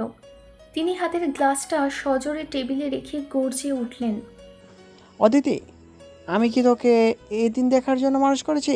একজন দোকানদারের সাথে আমাদের বংশের মেয়ে বিয়ে দেব? কখনো না। এ নাম আর আমার সামনে নিবি না। বাবার এমন রুদ্রমূর্তি দেখে অদিতি থমকে গেলেও তার চোখ ভেঙে পানি এলো না, বরং সেখানে প্রতিবাদের আগুন জ্বলে উঠল। অদিতি যখন বাবার ঘর থেকে কাঁদতে কাঁদতে বের হলো, তখন অরণি দেয়ালের আড়ালে দাঁড়িয়ে সব শুনছিল। অরণি মনে মনেই একটা বিষাক্ত পরিকল্পনা সাজাতে লাগলো। সে ভাবল, অদিতি যদি রাফসানকে পেয়ে যায় তবে আমার কি হবে? আমি যা চেয়েছি তা কেন বড় বোন আগে পাবে? অরণি আজ ঠিক করলো সে অদিতিকে সাহায্য করা তো দূরের কথা, বরং বাবার কান আরও ভারী করবে। সে নিজের মনে বিড়বিড়িয়ে বলল, অদিতি, তুই মরে গেলেও আমি রাফসানকে তোর হতে দেব না। দেখি তোর ভালোবাসা কতটা শক্তিশালী। পরদিন সকালে অদিতি তার বাবার ঘরের সামনে গিয়ে দাঁড়ালো। তার চোখ দুটো রাতভর কান্নায় লাল হয়ে আছে, কিন্তু চোয়াল শক্ত। বাবা তাকে দেখে ভাবলেন মেয়ে হয়তো ক্ষমা চাইতে এসেছে, কিন্তু অদিতি শান্ত গলায় বলল, বাবা, আপনি হয়তো আভিজাত্য নিয়ে ভালোবাসা পরিমাপ করছেন, কিন্তু আমি রাফসানকে ছাড়া অন্য কাউকে কল্পনাও করতে পারি না। বাবা আবারও ধমক দিতে গেলেই অদিতি নিজের ব্যাগ থেকে একটা ধারালো ছুরি বের করে দেখালো। অদিতি কাঁপানো গলায় বলল, যদি আজ বিকেলের মধ্যে আপনি রাফসানের সাথে আমার বিয়ের কথা মেনে না নেন, তবে কালকে সূর্য আমি আর দেখব না। আমার মৃত্যুর জন্য আপনি দায়ী থাকবেন। অদিতির এই অন্তিম সিদ্ধান্ত পুরো বাড়িতে এক ভয়াবহ স্তব্ধতা নামিয়ে আনলো। বিকেলবেলা নীল আর তিশা পার্কের এক নির্জন বেঞ্চে বসে নিজেদের ভবিষ্যৎ নিয়ে কথা বলছিল। নীল তিশার হাতটা আলতো করে ধরে হাসি মুখে কিছু বলছিল। ঠিক তখনই সামনে এসে দাঁড়ালেন নীলের বাবা। নীল তার বাবাকে দেখে ভয়ে প্রায় লাফিয়ে উঠল। সে তোতলামি করে বলল, বাবা তুমি এখানে? তিশা লজ্জায় আর ভয়ে মাথা নিচু করে আড়ষ্ট হয়ে বসে রইল। নীলের বাবা গম্ভীর মুখে দুজনের দিকে কিছুক্ষণ তাকিয়ে থাকলেন। নীল ভাবছিল আজ হয়তো বাড়িতে গিয়ে তুলকালাম হবে, কিন্তু তার বাবার শান্ত চাহনি যেন অন্য কিছুর ইঙ্গিত দিচ্ছিল। নীলের বাবা তিশার দিকে তাকিয়ে ধীর গলায় বললেন, মা, তোমার নাম তিশা না? তিশা শুধু মাথা নেড়ে সম্মতি জানালো। এরপর তিনি নীলের দিকে ঘুরে বললেন, তোর পছন্দ খুব একটা খারাপ না নীলা। পড়াশোনা শেষ করে বিয়ে করাবো ভেবেছিলাম, কিন্তু তিশার মতো মেয়ে হাতছাড়া করা ঠিক হবে না। নীলের বাবা তিশার দিকে মোবাইলটা এগিয়ে দিয়ে বললেন, মা, তোমার বাবার মোবাইল নাম্বারটা দাও। আজ রাতে আমি ওনার সাথে কথা বলবো। দেরি করে লাভ নেই, শুভ কাজটা সেরে ফেলাই ভালো। নীল নিজের কানকে বিশ্বাস করতে পারছিল না। পার্কের সেই ভয়ঙ্কর মুহূর্তটা এক নিমেষেই আনন্দের বন্যায় ভেসে গেল। সন্ধেবেলা সকালে মায়ের কল পেয়ে সে যখন তার মাকে দেখতে আসে আর তার মায়ের সাথে কথা বলছিল, হঠাৎ দরজায় কড়া নাড়ার শব্দ। রাফসান দরজা খুলতেই বিস্ময়ে স্তব্ধ হয়ে গেল। সামনে তার বাবার বয়সী একটা ছেলে ও মেয়ে দাঁড়িয়ে আছেন। তারা আর কেউ নয়, বরং অদিতির বাবা ও মা। অদিতির বাবার মুখে আজ সেই আভিজাত্যের অহংকার নেই, বরং মেয়ের প্রাণের মায়ায় তিনি আজ এক অসহায় বাবা। রাফসানের মা অবাক হয়ে তাদের ভেতরে বসতে দিলেন। অদিতির বাবা দীর্ঘশ্বাস ফেলে বললেন, ভাবি, আমি অনেক বড় ভুল করেছিলাম। আভিজাত্যের চেয়ে আমার মেয়ের জীবন অনেক বড়। আমার মেয়ে অদিতি আপনার ছেলেকে ছাড়া বাঁচবে না। তাই আজ কোনো অহংকার নয়, একজন বাবা হিসেবে আপনার ছেলের জন্য আমার মেয়ের বিয়ের প্রস্তাব নিয়ে এসেছি। রাফসান অবিশ্বাসের চোখে তাকিয়ে রইল। সে ভাবতেও পারেনি অদিতির জেদ তার কঠোর বাবাকে এভাবে তার মায়ের সামনে এনে দাঁড় করাবে। কয়েকদিন পর বিয়ের দিন রাফসান যখন জানতে পারে অরণি আসলে অদিতির বোন, সে নিজেকে ভাবাতে লাগলো দু বোনের নাটক নিয়ে। তারপর সব ভাবনা ঝেড়ে ফেলে আনন্দ আর আলোকসজ্জার মাঝেই ডুবে যায়। আর অরণি এক ফাঁকে রাফসানকে আড়ালে ডেকে নিয়ে যায়। স্টোররুমে ঢোকা মাত্রই অরণি দরজা বন্ধ করে দেয়। রাফসান কিছু বুঝে ওঠার আগেই অরণি নিজের পোশাক খুলে ফেলে তাকে চরম অপ্রস্তুত অবস্থায় ফেলে দেয়। রাফসান চমকে গেলেও মাথা ঠান্ডা রাখল। সে দ্রুত তার নিজের গায়ে চাদরটা দিয়ে অরণিকে ঢেকে ফেলল এবং তাকে জড়িয়ে ধরল। রাফসান নিচু স্বরে বলল, অরণি, শান্ত হও। এভাবে নিজেকে ছোট করো না। তুমি যা করছো তা কেবল জেদ, ভালোবাসা নয়। তোমার জন্য হয়তো আমার চেয়ে অনেক যোগ্য আর ভালো কেউ অপেক্ষা করছে। আজ আমার আর অদিতির জীবনের সবচেয়ে বড় দিন। দয়া করে সব নষ্ট করো না। রাফসানের কণ্ঠের সেই শান্ত দৃঢ়তা অরণিকে এক মুহূর্তের জন্য স্তব্ধ করে দিল। অরণি রাফসানের বুকে মাথা রেখে ডুকরে কেঁদে উঠল। তার কান্না যেন থামছেই না। সে কান্না মাখা গলায় বলল, আমি জানি না কে ভালো আর কে মন্দ। আমি শুধু তোমাকে চেয়েছিলাম রাফসান, কেন তুমি আমার হলে না? অরণি হঠাৎ রাফসানের মুখটা নিজের দুই হাতের মুঠোয় নিল। রাফসান কিছু বলার সুযোগ পাওয়ার আগেই অরণি তার ঠোঁটে এক দীর্ঘ ও আবেগঘন চুমু এঁকে দিল। প্রায় 2 মিনিট ধরে চলা সেই স্পর্শে অরণি তার সমস্ত না পাওয়ার যন্ত্রণাকে ঢেলে দিচ্ছিল। রাফসান এই আকস্মিকতায় স্তব্ধ হয়ে রইল, কিন্তু তার মনে অরণির প্রতি কোনো ঘৃণা নয়, বরং এক গভীর করুণা তৈরি হলো। সে বুঝতে পারল অরণির এই পাগলামি আসলে এক গভীর একাকিত্ব থেকে জন্মানো। চুমু শেষ হওয়ার পর রাফসান আলতো করে অরণিকে নিজের থেকে দূরে সরিয়ে দিল। সে অরণির চোখের জল মুছে দিয়ে শান্ত গলায় বলল, অরণি, তুমি এখন থেকে আমার শালিকা, মানে আমার বোনের মতো। বিশ্বাস করো, তুমি আমার চেয়ে অনেক ভালো কাউকে পাবে। আজ থেকে তোমার সব বিপদে বা যে কোনো প্রয়োজনে আমি বড় ভাইয়ের মতো তোমার পাশে থাকবো। চলো এবার পোশাক ঠিক করে বাইরে চলো, সবাই হয়তো আমাদের খুঁজছে।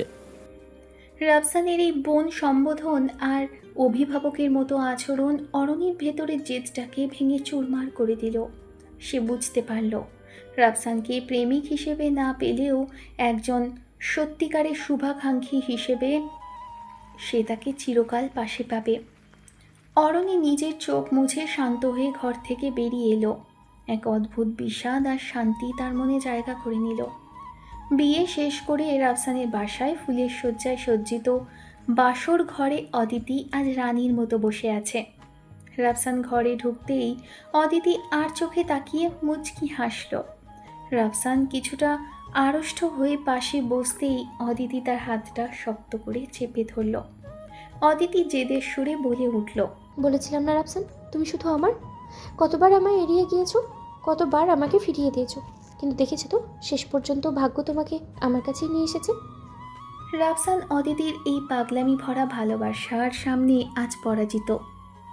সে স্মিত হেসে উত্তর দিল, আমি হার মেনেছি অদিতি। তোমার এই অধম্য জেদ আর ভালোবাসার কাছে আজ আমি সত্যিই শুধু তোমার।